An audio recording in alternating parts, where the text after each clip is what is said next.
ಗೆಜ್ಜೆ ಹಾಕಿ ರಣರಂಗಕ್ಕಿಳಿದು ಶತ್ರುಗಳ ರುಂಡೆಗಳಿಂದ ಚೆಂಡೆ ಮದ್ದಳೆ ಬಾರಿಸಿದ ಬೆಂಕಿಯ ಮಗಳು ಆಕೆ. ತಾಳಿ ಕಟ್ಟಿದ ಗಂಡನೇ ಶತ್ರುಪಾಲಿಯದ ಜೊತೆ ಸೇರಿ ಕತ್ತಿ ಮಸೆದಾಗ ಅಂಜದೆ ಕಚ್ಚಿ ಕಟ್ಟಿ ನಿದ್ದ ರಣಚಂಡಿಯಾಕೆ. ಆಕೆಯ ಹೆಸರು ರಾಣಿ ಅಬ್ಬಕ್ಕ. ಕರ್ನಾಟಕ ರಾಜ್ಯ ಮಹಾವಿದ್ಯಾಲಯ ಶಿಕ್ಷಕ ಸಂಘ ಮಂಗಳೂರು ವಿಭಾಗ ಹಾಗೂ ಭಾಷಾ ಸಂಘ ಹಾಗೂ ಇತಿಹಾಸ ವಿಭಾಗ ವಿಶ್ವವಿದ್ಯಾನಿಲಯ ಕಾಲೇಜು ಮಂಗಳೂರು ಇವರ ಸಂಯೋಜನೆಯಲ್ಲಿ ನಡೆಯುವ ನಮ್ಮ ತುಳುನಾಡಿನ ಹೆಮ್ಮೆಯ ರಾಣಿ ಅಬ್ಬಕ್ಕರವರ 500ರ ಜನ್ಮ ವರ್ಷಾಚರಣೆಯ ಪ್ರೇರಣಾದಾಯಿ 100 ಉಪನ್ಯಾಸ ಸರಣಿಗಳಲ್ಲಿ ಎಸಳು 95 ನಮ್ಮ ಕಾಲೇಜಿನಲ್ಲಿ ನಡೆಯುತ್ತಿರುವಂಥದ್ದು ನಮ್ಮೆಲ್ಲರಿಗೂ ಹೆಮ್ಮೆಯ ವಿಷಯ. 500 ವರ್ಷಗಳ ಹಿಂದಿನ ಅವರ ಬದುಕಿನ ಚಿತ್ರಣವನ್ನು ಬರವಣಿಗೆಯ ಮೂಲಕ ಇಲ್ಲಿ ಪ್ರದರ್ಶಿಸಲಾಗಿದೆ. ರಾಣಿ ಅಬ್ಬಕ್ಕಳ ಸಾಹಸವನ್ನು, ಆಕೆಯ ಧೈರ್ಯ ಪರಾಕ್ರಮವನ್ನು ನಮ್ಮೆಲ್ಲರಿಗೂ ತಿಳಿಸುವಂತಹ, ಈ ಮಣ್ಣಿನ ಮಹಿಮೆ ಘನತೆಯನ್ನು ಸಾರುವಂತಹ ಸ್ವಾಗತ ನೃತ್ಯವನ್ನು ನಡೆಸಿಕೊಡಲಿದ್ದಾರೆ ಸುಜಾತ ಮತ್ತು ತಂಡ.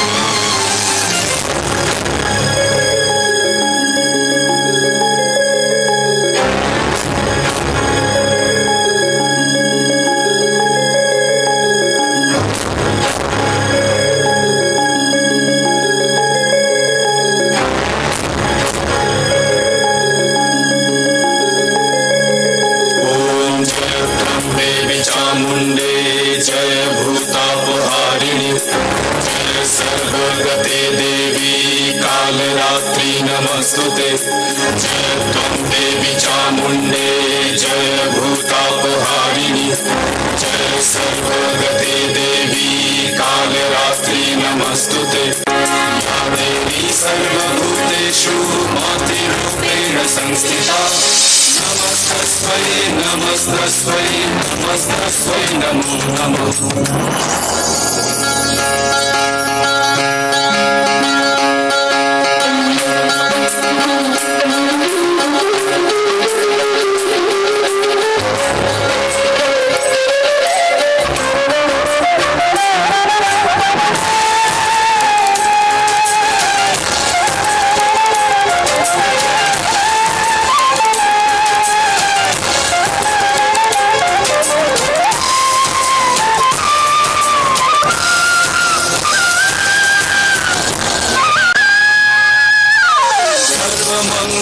मंगल्ये शिवे सर्वार्थ साधिके शरण्ये त्र्यंबके गौरी नारायणी नमस्तुते.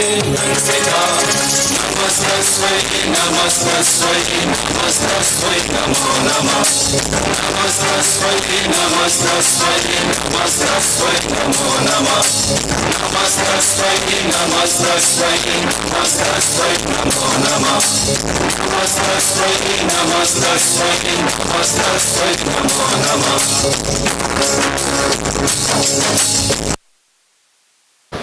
ಅತಿಥಿಗಳು ಸರಸ್ವತಿ ದೇವಿ ಹಾಗೂ ರಾಣಿ ಅಬ್ಬಕ್ಕರವರ ಫೋಟೋಗಳಿಗೆ ಹೂವನ್ನು ಅರ್ಪಿಸಿ ವೇದಿಕೆಯ ಮೇಲೆ ಆಸೀನರಾಗಬೇಕಾಗಿ ಕೇಳಿಕೊಳ್ಳುತ್ತಿದ್ದೇನೆ.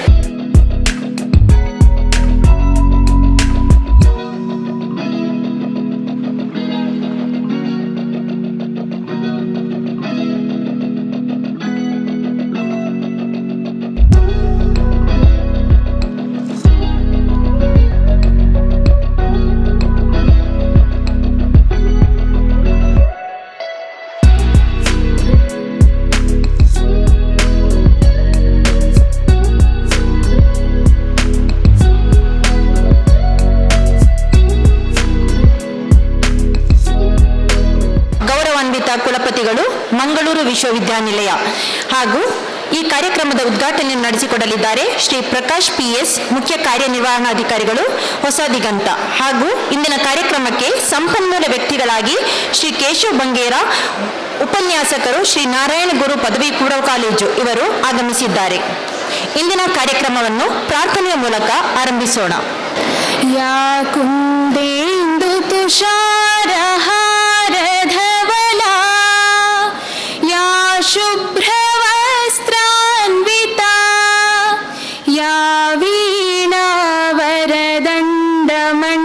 पीतकरा या श्वेतपद्मासना या ब्रह्माच्युतशङ्कर प्रभृतिभिः देवैः सदा वन्दिता सा मां पातु सरस्वती भगवती निशेषजाड्यापहा शुक्लां ब्रह्मविचारसारपरमाम् आद्यां जगद्व्यापिनीं वीणापुस्तकधारिणीमभयदां जाड्यान्धकारापहा हस्ते स्फाटिकमालिकां विदधते पद्मासने संस्थितां वन्दे तां परमेश्वरीं भगवतीं बुद्धिप्रदां शारदाम्. ಶಿವಾನಿ ಅತಿಥಿಗಳನ್ನು ಸ್ವಾಗತಿಸಲಿದ್ದಾರೆ ಡಾಕ್ಟರ್ ನಾಗರತ್ನರಾವ್, ಸಂಯೋಜಕರು ಭಾಷಾ ಸಂಘ. ಎಲ್ಲರಿಗೂ ನಮಸ್ಕಾರ. ಜನನಿ ಜನ್ಮಭೂಮಿಶ್ಚ ಸ್ವರ್ಗಾದಪಿ ಗರಿಯಸಿ. ಎಷ್ಟು ಚಂದ ಅನಿಸ್ತದೆ ನಮ್ಮ ಭೂಮಿ, ನಮ್ಮ ದೇಶ, ನಮ್ಮದು ಅಂತ ಹೇಳುವಾಗ. ಸ್ವಾಮಿ ವಿವೇಕಾನಂದರು ಹೇಳ್ತಾರೆ, ಜಿತನಾ ಬಡ ಸಂಘರ್ಷ ಹೋಗ ಜೀತ್ ಉತ್ನಿ ಹಿ ಶಾನ್ದಾರ್ ಹೋಗಿ. ಈಗ ನಮಗೆ ಸ್ವಾತಂತ್ರ್ಯ ಸಿಗೋದಕ್ಕೆ ಎಷ್ಟು ಜನ ಸಂಘರ್ಷ ಮಾಡಿದ್ದಾರೆ, ಅದರ ಪರಿಣಾಮವಾಗಿ ನಾವು ನಮ್ಮ ದೇಶದಲ್ಲಿ ನಮ್ಮ ಭೂಮಿಯಲ್ಲಿ ಸುರಕ್ಷಿತವಾಗಿ ಇದ್ದೇವೆ. ಇಲ್ಲಿ ನೆಲೆದಿರೋ ಅಂತ ಎಲ್ಲರಿಗೂ ಸ್ವಾಗತಿಸಲು ನಾನು ನಿಮ್ಮ ಮುಂದೆ ನಿಂತಿದ್ದೇನೆ. ಇಂದು ನಾವು ಅಭಯರಾಣಿ ಅಬ್ಬಕ್ಕರ್ ಅವರ 500ನೇ ಜನ್ಮ ಜಯಂತಿಯ ಉತ್ಸವವನ್ನು ಆಚರಿಸಲು ಅದರಡಿಯಲ್ಲಿ ವಿಶೇಷ ವ್ಯಾಖ್ಯಾನಕ್ಕಾಗಿ ಇಲ್ಲಿ ಸೇರಿಕೊಂಡಿದ್ದೇವೆ. ಈ ಜಯಂತಿಯನ್ನು ಆಚರಿಸಲು ಸೇರಿದ್ದ ನಿಮಗೆಲ್ಲರಿಗೂ ಸ್ವಾಗತ ಮಾಡಲು ನಾನು ನಿಮ್ಮ ಮುಂದೆ ನಿಂತಿದ್ದೇನೆ. ಮೊಟ್ಟ ಮೊದಲನೇದಾಗಿ ಇಂದಿನ ಕಾರ್ಯಕ್ರಮದ ಉದ್ಘಾಟಕರಾಗಿ ಬಂದಿರುವ ಹೊಸ ದಿಗಂತ ಪತ್ರಿಕೆಯ ಮುಖ್ಯ ನಿರ್ವಹಣಾಧಿಕಾರಿ ಆದ ಶ್ರೀ ಪ್ರಕಾಶ್ PS ನಮ್ಮೆಲ್ಲರೊಂದಿಗೆ ಇದ್ದಾರೆ. ಅವರು ತಮ್ಮ ಹೊಸ ವಿಚಾರ, ಹೊಸ ಹುರುಪು, ಹೊಸ ಭಾವ ಪ್ರೇರಿಸಲು ನಮ್ಮೊಂದಿಗಿದ್ದಾರೆ. ಪ್ರಜಾಪ್ರಭುತ್ವದಲ್ಲಿ ಪತ್ರಕಾರಿತ ತುಂಬ ಮಹತ್ವದ ಭೂಮಿಕೆ ನೀಡಿದೆ. ಆ ದೃಷ್ಟಿಯಲ್ಲಿ ಅವರು ನಮ್ಮ ಕರೆಯನ್ನು ಸ್ವೀಕರಿಸಿ ಇಂದು ಈ ಕಾರ್ಯಕ್ರಮವನ್ನು ಉದ್ಘಾಟಿಸಲು ಬಂದಿದ್ದಾರೆ. KRMSS ಪರವಾಗಿ ಮತ್ತು ನಮ್ಮ ಕಾಲೇಜಿನ ಪರವಾಗಿ ಅವರಿಗೆ ನಾನು ತುಂಬ ಹೃದಯದ ಸ್ವಾಗತವನ್ನು ಕೋರುತ್ತೇನೆ. ಪ್ರೊಫೆಸರ್ ಸುಧಾ ಮೇಡಮ್, ಪ್ರಾಧ್ಯಾಪಕರು, ವಾಣಿಜ್ಯ ವಿಭಾಗ, ಅವರಿಗೆ ಹೂವನ್ನು ನೀಡಿ ಸ್ವಾಗತಿಸಬೇಕೆಂದು ವಿನಂತಿ.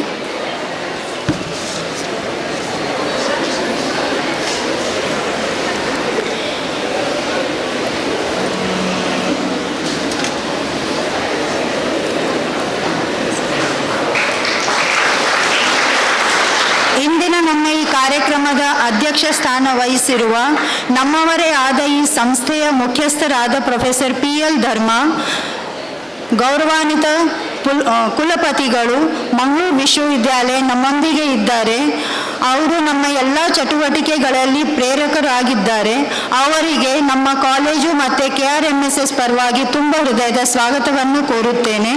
ಡಾಕ್ಟರ್ ಮಾಧವ್ ಅವರಿಗೆ ಹೂ ಕೊಟ್ಟು ಸ್ವಾಗತಿಸಬೇಕೆಂದು ಕೇಳಿಕೊಳ್ಳುತ್ತೇನೆ. ಡಾಕ್ಟರ್ ಭಾರತಿ ಪ್ರಕಾಶ್ ಅವರಿಗೆ ಹೂ ಕೊಟ್ಟು ಸ್ವಾಗತಿಸಬೇಕೆಂದು ಕೇಳಿಕೊಳ್ಳುತ್ತೇನೆ.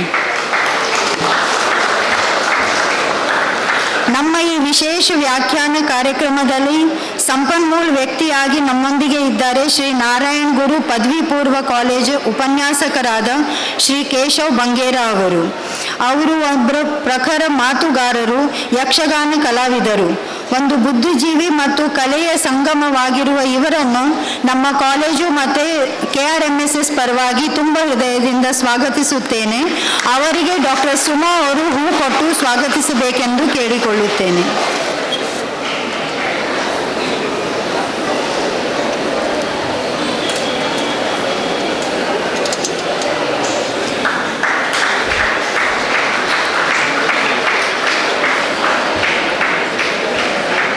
ಕಾರ್ಯಕ್ರಮದಲ್ಲಿ ಗೌರವ ಉಪಸ್ಥಿತಿ ಇರುವ ನಮ್ಮ ಕಾಲೇಜಿನ ಪ್ರಾಂಶುಪಾಲರು ಪ್ರೊಫೆಸರ್ ಗಣಪತಿ ಗೌಡ ಸರ್ ಇವರಿಗೂ ಸ್ವಾಗತಿಸುತ್ತೇನೆ.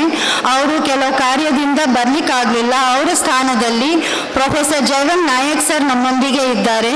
ಅವರು ಅರ್ಥಶಾಸ್ತ್ರ ವಿಭಾಗದ ಪ್ರಾಧ್ಯಾಪಕರು. ಅವರಿಗೆ ಡಾಕ್ಟರ್ ವಾಣಿ ಮೇಡಮ್ ಅವರು ಹೂವನ್ನು ಕೊಟ್ಟು ಸ್ವಾಗತಿಸಬೇಕೆಂದು ಕೇಳಿಕೊಳ್ಳುತ್ತೇನೆ.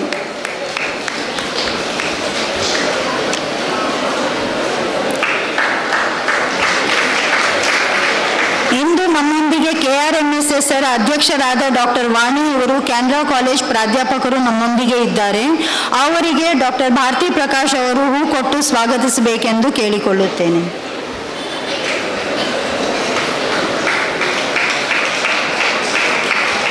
ಇಂದಿನ ಈ ಕಾರ್ಯಕ್ರಮದ ಪ್ರಚಾರ ಮಾಡಲು ಮಾಧ್ಯಮ ಮಿತ್ರರು ಇಲ್ಲಿ ಬಂದಿದ್ದಾರೆ. ಇಂದು ಸಂದಿಗ್ಧ ಪರಿಸ್ಥಿತಿಯಲ್ಲಿ ಎಲ್ಲಿರುವ ನಮ್ಮ ಪ್ರಜೆಗಳಿಗೆ ಸರಿ ದಾರಿ ತೋರಿಸುವ ಮಾಧ್ಯಮ ಮಿತ್ರರು ಇವರೆಲ್ಲ ನಮ್ಮ ಕರೆ ಕೊಟ್ಟು ಈ ಕಾರ್ಯಕ್ರಮದ ಪ್ರಚಾರ ಮಾಡಲು ಬಂದಿದ್ದಾರೆ. ಅವರೆಲ್ಲರಿಗೂ ನಮ್ಮ ಕಾಲೇಜಿನ ಮತ್ತು KRMSS ಪರವಾಗಿ ಸ್ವಾಗತಿಸುತ್ತೇನೆ.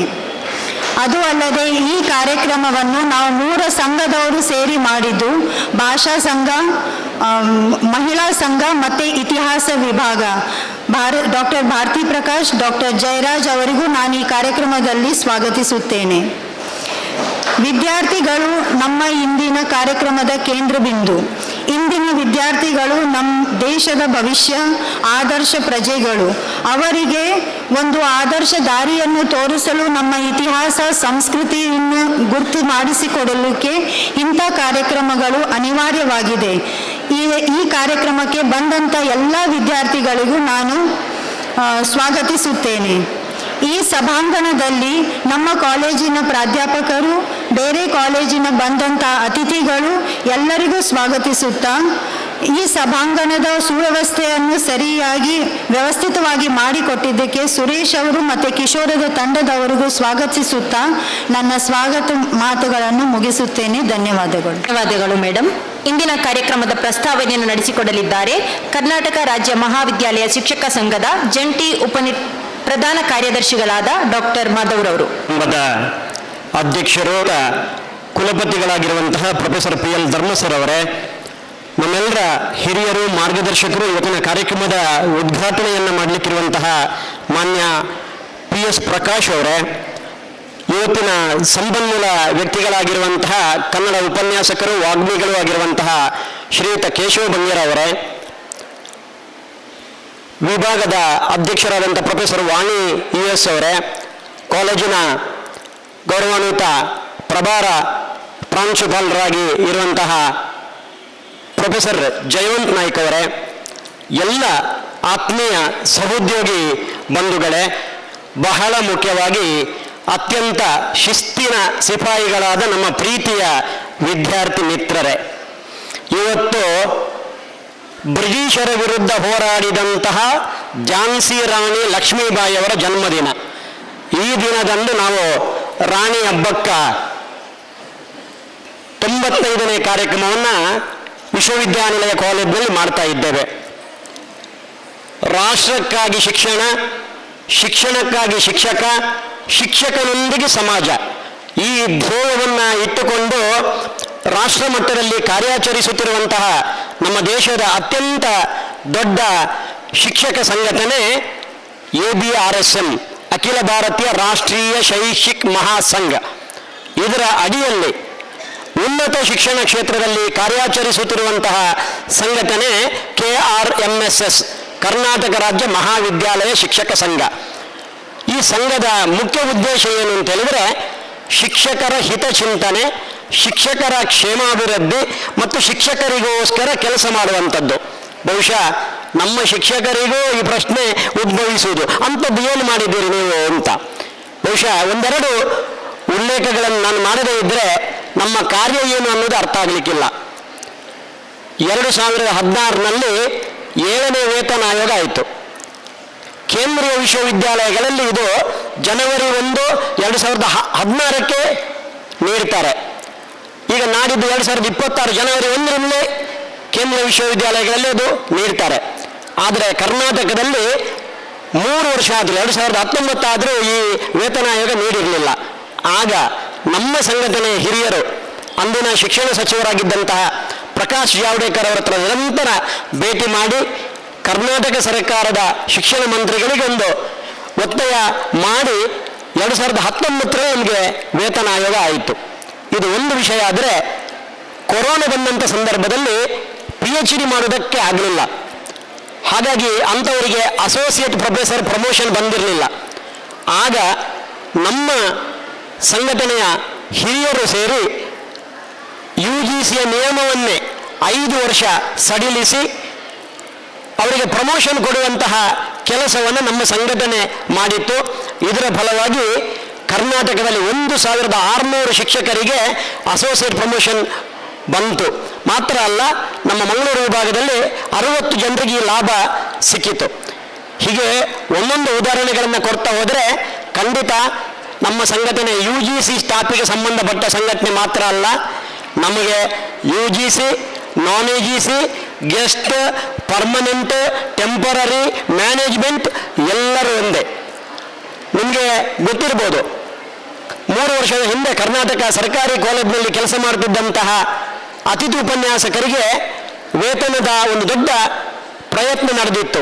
ಆಗ ಉನ್ನತ ಶಿಕ್ಷಣ ಸಚಿವರ ಟೇಬಲ್ನಲ್ಲಿ ನಿರಂತರ ಕೂತು ಇದನ್ನು ಪರ್ಸ್ಯೂ ಮಾಡಿದವರು ನಮ್ಮ ರಾಜ್ಯಾಧ್ಯಕ್ಷರಾದಂಥ ಡಾಕ್ಟರ್ ರಘು ಅಕ್ಮಂಚಿ ಅವರು. ಅದೇ ರೀತಿ ಮಂಗಳೂರು ವಿಶ್ವವಿದ್ಯಾಲಯದಲ್ಲಿ ಕೂಡ ಹಿಂದಿನ ಕುಲಪತಿಗಳಿದ್ದಾಗ ನಮ್ಮ ಅತಿಥಿ ಉಪನ್ಯಾಸಕರ ಸಂಬಳ ರಿವೈಸ್ ಆಗಬೇಕು ಅಂತೇಳಿ ಮೊದಲು ಮನವಿ ಕೊಟ್ಟಂಥ ಒಂದು ಸಂಘಟನೆ ನಮ್ಮದು. ಹೀಗೆ ರಾಜ್ಯ ಸರ್ಕಾರದೊಂದಿಗೆ ವಿಶ್ವವಿದ್ಯಾಲಯದೊಂದಿಗೆ ನಿರಂತರ ನಮ್ಮ ಸಂಘಟನೆ ಕೆಲಸ ಮಾಡ್ತಾ ಇದೆ. ಆದರೆ ಅದಕ್ಕೆ ಬೇಕಾದಷ್ಟು ಪ್ರಚಾರಗಳು ಸಿಕ್ಕಲಿಲ್ಲ. ಯಾಕಂತ ಹೇಳಿದ್ರೆ ನಿಮಗೊಂದು ಸಣ್ಣ ಉದಾಹರಣೆಯನ್ನು ನಾನು ಕೊಡ್ತೇನೆ. ನಮ್ಮ ಏಕರೂಪ ವೇಳಾಪಟ್ಟಿ, PUC ಪರೀಕ್ಷೆ ಮಾರ್ಚಲ್ಲಿ ಮುಗೀತದೆ, ಕಾಲೇಜು ಸೆಪ್ಟೆಂಬರಲ್ಲಿ ಶುರು ಆಗುತ್ತೆ. ಈ 4-5 ತಿಂಗಳಲ್ಲಿ ಎಷ್ಟೋ PUC ಮಕ್ಕಳು ಕಾಲೇಜು ಬಿಟ್ಟು ಬೇರೆ ಬೇರೆ ಕೆಲಸಕ್ಕೆ ತೋಡ್ತಾರೆ. ಇಂಥ ಸಂದರ್ಭದಲ್ಲಿ ನಮ್ಮ ಸಂಘಟನೆ ಪ್ರಿನ್ಸಿಪಲ್ ಸೆಕ್ರೆಟರಿ ಜೊತೆಗೆ, ಶಿಕ್ಷಣ ಸಚಿವರೊಟ್ಟಿಗೆ, ವಿವಿಧ ಕುಲಪತಿಗಳೊಟ್ಟಿಗೆ ನಿರಂತರ ಪ್ರಯತ್ನ ಮಾಡಿ ನಾವು ಅದನ್ನೊಂದು ಸರಿದಾರಿಗೆ ತರಬೇಕು. ಯಾಕೆಂದರೆ ನಾಡಿದ್ದು ಮೇ ತಿಂಗಳಲ್ಲಿ, ಏಪ್ರಿಲ್ ತಿಂಗಳಲ್ಲಿ ಬಿಸಿಲಿನಲ್ಲಿ ಪಾಠ ಕೇಳುವ ಕಷ್ಟ ಮಕ್ಕಳಿಗೆ ಬರಬಾರದು ಅಂತ ನಾವು ನಿರಂತರ ಪ್ರಯತ್ನ ಮಾಡಿದ್ದೆವು. ನಮ್ಮ ಮಂಗಳೂರು ವಿಶ್ವವಿದ್ಯಾಲಯದ ಗೌರವಾನ್ವಿತ ಕುಲಪತಿಗಳು ನಮಗೆ ಸಹಾಯ ಕೂಡ ಮಾಡಿದರು.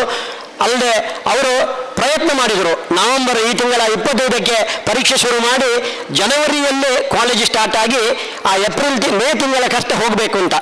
ಆದರೆ ಸರ್ಕಾರಿ ಕಾಲೇಜುಗಳಲ್ಲಿ ಅತಿಥಿ ಉಪನ್ಯಾಸಕರ ನೇಮಕಾತಿ ಇಂಥ ವಿಷಯ ಇರ್ಬೋದೇ ಏನೋ, ಅದು ತಡವಾದ್ರಿಂದ ಮತ್ತೆ ಪುನಃ ನಾವು ಫೆಬ್ರವರಿ ತಿಂಗಳಲ್ಲೇ ಕಾಲೇಜು ಪ್ರಾರಂಭ ಮಾಡುವಂಥ ಸ್ಥಿತಿ ಬಂದದಾಗಿರ್ಬೋದು. ಹಾಗಾಗಿ ನಾನು ಇಷ್ಟು ಮಾತುಗಳನ್ನು ಯಾಕೆ ಹೇಳಿದೆ ಹೇಳಿದರೆ, ಏನು ಕ್ಷೇಮಾಭಿವೃದ್ಧಿ ಅಂತ ಕೇಳಿದರೆ ಇಂಥ ಪಟ್ಟಿ ದೊಡ್ಡದಿದೆ, ಇದಕ್ಕೆ ದೊಡ್ಡ ಪ್ರಚಾರ ಸಿಕ್ಕಲಿಲ್ಲ. ಹಾಗಾಗಿ ನಮಗೆ ಅಧ್ಯಾಪಕರು ಎಲ್ಲರೂ ಒಂದೇ. ಈ ರೀತಿ ಕೆಲಸ ಮಾಡುವಾಗ, ಒಂದು ಸಂಘಟನೆ ಮಾಡುವಾಗ ಒಂದಷ್ಟು ಅಧ್ಯಾಪಕರು ಇವರೇನು ಬೇರೆ ಏನೋ ಕೆಲಸ ಮಾಡ್ತಾ ಇದ್ದಾರೆ, ಇವರೊಂದು ಗುಂಪು ಅಂತ ಕಂಡುಬಹುದು. ಆದರೆ ನಮ್ಮ ಗುಂಪು ಏನಂದರೆ ರಾಷ್ಟ್ರ ಮೊದಲು, ನಾವು ಈ ದೇಶದ ಪ್ರಜೆಗಳು, ನಾವು ನಮ್ಮ ದೇಶವನ್ನು ಪ್ರೀತಿಸ್ತೇವೆ ಅಂತ ಹೇಳುವ ಎಲ್ಲರೂ ಒಂದೇ. ನಮಗೆ ಜಾತಿ ಇಲ್ಲ, ಮತ ಇಲ್ಲ, ಪಂಥ ಇಲ್ಲ, ಭೇದ ಭಾವ ಇಲ್ಲ, ಎಲ್ಲರೂ ನಮ್ಮೊಂದಿಗೆ ಬರಬೇಕು. ಯಾಕೆಂದರೆ ಈ ಹಬ್ಬಕ್ಕ ಕಾರ್ಯಕ್ರಮ ನಿಮ್ಗೆ ಗೊತ್ತಿರ್ಬೋದು, ಈ ವರ್ಷ ರಾಣಿ ಅಬ್ಬಕ್ಕನವರ 500ನೇ ಜನ್ಮ ವರ್ಷ ಆಚರಣೆ. ಈ ವರ್ಷ ನಾವು ಕರ್ನಾಟಕದಾದ್ಯಂತ 500 ಕಾಲೇಜುಗಳಲ್ಲಿ ಈ ಕಾರ್ಯಕ್ರಮ ಮಾಡಿದ್ದೇವೆ. ಮಂಗಳೂರು ವಿಶ್ವವಿದ್ಯಾಲಯ, ಕೊಡಗು, ದಕ್ಷಿಣ ಕನ್ನಡ, ಉಡುಪಿ ಈ ಜಿಲ್ಲೆಗಳಲ್ಲಿ ನಾವು ಇದು ನಡೆಸುತ್ತಿರುವಂಥ 95ನೇ ಕಾರ್ಯಕ್ರಮ. ಇನ್ನು 5 ಭಾರೀ ದೊಡ್ಡ ಕಾರ್ಯಕ್ರಮಗಳು ನಡೀಲಿಕ್ಕಿದೆ. ನಮ್ಮ 97ನೇ ಕಾರ್ಯಕ್ರಮಕ್ಕೆ ಮೂಡಬಿದರೆಯಲ್ಲಿ ಬಹಳ ದೊಡ್ಡ ತಯಾರಿಗಳಾಗ್ತಾ ಇದೆ. ಚೌಟರ ಅರಮನೆಯಿಂದ ಜೈನ ಮಠದವರೆಗೆ ಭಾರೀ ದೊಡ್ಡ ಶೋಭಾಯಾತ್ರೆಯ ಮೂಲಕ 1,000ಕ್ಕಿಂತ ಹೆಚ್ಚು ಜನ ಸೇರಿ ಬಹಳ ಅದ್ಭುತವಾದಂಥ ನಾಡಿನ ಗಣ್ಯಾತಿ ಗಣ್ಯರು ಬರುವಂಥ 97ನೇ ಕಾರ್ಯಕ್ರಮ ಇದೆ. 100ನೇ ಕಾರ್ಯಕ್ರಮ ಪುತ್ತೂರಿನಲ್ಲಿ ನಡೀಲಿಕ್ಕಿದೆ. ಹೀಗೆ ನಾವು ಕೇವಲ ಬೆಲ್ಲು ಮತ್ತು ಬಿಲ್ಲಿಗೋಸ್ಕರ ಕೆಲಸ ಮಾಡುವ ಸಂಘಟನೆ ಅಲ್ಲ. ನಮ್ಮ ಚಿಂತನೆ ರಾಷ್ಟ್ರ ಮೊದಲು, ನಮ್ಮ ದೇಶವನ್ನು ಪ್ರೀತಿಸುವವರು ಎಲ್ಲರೂ ಒಟ್ಟಿಗೆ ಸೇರಿ ಮಾಡುವ ಕೆಲಸ. ಹಾಗಾಗಿ ನಮ್ಮ ಇತಿಹಾಸ, ನಮ್ಮ ಪರಂಪರೆ, ಈ ಸಂಸ್ಕೃತಿಯನ್ನು ಯುವ ಜನಾಂಗಕ್ಕೆ ತಲುಪಿಸಬೇಕು ಅನ್ನುವ ನಿಟ್ಟಿನಲ್ಲಿ ನಾವು ಈ ಕಾರ್ಯಕ್ರಮವನ್ನು ಹಮ್ಮಿಕೊಂಡಿದ್ದೇವೆ. ಈ ಕಾರ್ಯಕ್ರಮವನ್ನು ಹಮ್ಮಿಕೊಳ್ಳುವವರೇ ನಮಗೆ ಎಲ್ಲ ರೀತಿಯಲ್ಲಿ ಕೂಡ ಸಹಕಾರವನ್ನು ಮಾಡಿದ್ದಾರೆ. ನಮ್ಮ ವಿಶ್ವವಿದ್ಯಾಲಯ ಕಾಲೇಜಿನ 3 ಸಂಸ್ಥೆಗಳು, ಅದು ಭಾಷಾ ವಿಭಾಗ ಇರ್ಬೋದು ಅಥವಾ ಇತಿಹಾಸ ವಿಭಾಗ ಇರ್ಬೋದು, ಅದೇ ರೀತಿ ಮಹಿಳಾ ಒಂದು ಘಟಕ ಇರ್ಬೋದು, ಈ 3 ಸಂಸ್ಥೆಗಳ ಆಶ್ರಯದಲ್ಲಿ ಈ ಕಾರ್ಯಕ್ರಮ ನಡೆಯುತ್ತಾ ಇದೆ. ನಮಗೆ ವಿಶ್ವವಿದ್ಯಾಲಯದ ಎಲ್ಲ ರೀತಿಯ ಪ್ರೋತ್ಸಾಹವನ್ನು ಕೊಟ್ಟಿದ್ದಾರೆ. ನಾವು ಆಗಾಗ ಕುಲಪತಿಗಳನ್ನು ಭೇಟಿ ಮಾಡಿ ನಮ್ಮ ಅಧ್ಯಾಪಕರ ಸಮಸ್ಯೆಯ ಬಗ್ಗೆ ಅವರಿಗೊಂದಷ್ಟು ಕಿರಿಕಿರಿ ಆಗುವ ಹಾಗೆ ನಾವು ಮನವಿ ಸಲ್ಲಿಸ್ತಾ ಇರ್ತೇವೆ. ಆದರೆ ನಮ್ಮ ಚಿಂತನೆ ಏನಂದರೆ ಬೇರೆ ಏನೂ ಇಲ್ಲ, ನಮ್ಮ ಅಧ್ಯಾಪಕರ ಹಿತವನ್ನು ಕಾಯಬೇಕು ಮತ್ತು ಅವರಿಗೆ ಏನಾದರೂ ನಮ್ಮ ಸಂಘಟನೆಯಿಂದ ಒಳಿತಾಗಬೇಕನ್ನುವಂಥ ಆಶಯ ಅಷ್ಟೇ. ಆ ನೆಲೆಯಲ್ಲಿ ಈ ಕಾರ್ಯಕ್ರಮ ಇಲ್ಲಿ ಸಂಪನ್ನಗೊಂಡಿದೆ. ಆಗಮಿಸಿರುವಂಥ ಎಲ್ಲ ಹಿರಿಯರಿಗೆ ವಂದಿಸಿಕೊಂಡು ನನ್ನ ಮಾತನ್ನು ಇಷ್ಟವರೆಗೆ ಶಾಂತಚಿತ್ತವಾಗಿ ಕೇಳಿದ ತಮಗೆಲ್ಲ ವಂದಿಸಿ ನನ್ನ ಈ ಪ್ರಸ್ತಾವನೆ ಇಲ್ಲಿಗೆ ಸಾಕು ಅಂತ ಭಾವಿಸ್ತೇನೆ. ಎಲ್ರಿಗೂ ನಮಸ್ಕಾರ. ಧನ್ಯವಾದಗಳು ಸರ್. ಈಗ ಕಾರ್ಯಕ್ರಮದ ಉದ್ಘಾಟನೆಯನ್ನು ನಡೆಸಿಕೊಡಲಿದ್ದಾರೆ ಶ್ರೀ ಪ್ರಕಾಶ್ PS ರವರು.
ಇಂದಿನ ಕಾರ್ಯಕ್ರಮದ ಅಧ್ಯಕ್ಷರಾದ ಪ್ರೊಫೆಸರ್ PL ಧರ್ಮ ಗೌರವಾನ್ವಿತ ಕುಲಪತಿಗಳು ಬೇಗ ತೆರಳಲಿರುವುದರಿಂದ ಅವರ ಅಧ್ಯಕ್ಷೀಯ ಭಾಷಣವನ್ನು ಈಗ ನಡೆಸಿಕೊಡಬೇಕಾಗಿ ಕೇಳಿಕೊಳ್ಳುತ್ತೇನೆ.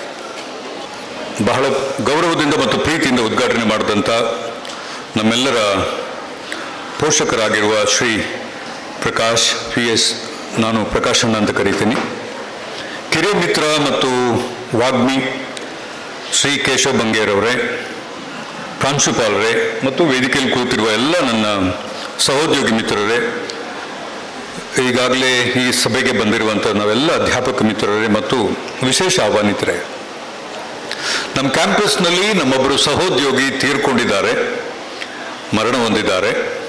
ಹಾಗಾಗಿ ನಾನು ನಮ್ಮ ಗೌರವಾನ್ವಿತ ಪ್ರಕಾಶನವರಲ್ಲಿ ಮತ್ತು ಮುಖ್ಯ ಭಾಷಣಕಾರರಾದಂಥ ಕೇಶವ ಬಂಗೇರವರಲ್ಲಿ ಅನುಮತಿ ತಗೊಂಡಿದ್ದಾನೆ. ಸ್ವಲ್ಪ ಮಾತಾಡಿ ತೆರಳಲಿಕ್ಕೆ ನನಗೆ ಅವಕಾಶ ಕೊಡಿ ಅಂತೇಳಿ ನಿಮ್ಮಲ್ಲೂ ಕೂಡ ಮಾತನ್ನು ಹೇಳ್ತಾ, ನನಗೆ ಯಾಕೋ ರಾಣಿ ಅಬ್ಬಕ್ಕನ ಬಗ್ಗೆ ಮಾತನಾಡುವಾಗ 2-3 ಸವಾಲುಗಳು ಎದುರಾಗ್ತವೆ. ತಾವೆಲ್ಲ ಕೇಳ್ತಿರೋ ಗೊತ್ತಿಲ್ಲ, ನಮ್ಮೆಲ್ಲ ಆ್ಯಂಕರ್ಗಳು, ಕಾರ್ಯಕ್ರಮವನ್ನು ನಿರ್ವಹಣೆ ಮಾಡ್ತಿರೋ ಆ್ಯಂಕರ್ಗಳು ಎಲ್ಲ ವಿದ್ಯಾರ್ಥಿ ಮಿತ್ರರ ಗಮನ ಸೆಳೀಲಿಕ್ಕೆ ಒಂದು ಸಣ್ಣ ಚಿತ್ರ ಕೊಡ್ತಾರೆ ನಮಗೆ. ರಾಣಿ ಅಬ್ಬಕ್ಕ, ಆಮೇಲೆ ಒಂದು ನೃತ್ಯ ಆಯಿತು. ರಾಣಿ ಅಬ್ಬಕ್ಕ ವೀರ ಸೇನಾನಿ, ಕಚ್ಚೆ ಕಟ್ಕೊಂಡು ಹೋರಾಡಿದ್ಲು, ಧೈರ್ಯಶಾಲಿ ಅಂತೆಲ್ಲ ಒಂದು ಪ್ರೊಜೆಕ್ಟ್ ಮಾಡ್ತಾ ಬಂದಿರ್ತಾರೆ. ಮತ್ತು ಅದೇ ಒಂದು ಸ್ಟೀರಿಯೋಟೈಪ್ ಆದ ರಾಣಿ ಅಬ್ಬಕ್ಕನನ್ನು ಕಟ್ಟಿ ಕೊಡುವ ಕೆಲಸವನ್ನು ನಾವು ಮಾಡ್ತಾ ಬಂದಿದ್ದೀವಿ. ಸ್ವಲ್ಪ ಆ ಕಡೆ ಹೋದ್ರೆ, ಇದನ್ನು ಮೀರಿ ಸ್ವಲ್ಪ ನಿಂತರೆ ನಮಗೆ ರಾಣಿ ಅಬ್ಬಕ್ಕ ಬೇರೆ ಥರ ಕಾಣ್ತಾರೆ ಅಂತ ನಾನು ತಿಳ್ಕೊಂಡಿದ್ದಾನೆ. ನಿಮ್ಮಷ್ಟು ಇತಿಹಾಸ ವಿಭಾಗದ ಪ್ರಾಧ್ಯಾಪಕರಷ್ಟು ಇತಿಹಾಸ ಓದ್ಕೊಳ್ಳೋದಿದ್ರು ದಿನನಿತ್ಯದ ಪಾಠ ಪ್ರವಚನಗಳಿಗೆ ಇತಿಹಾಸ ಓದಲೇಬೇಕಾಗುತ್ತೆ.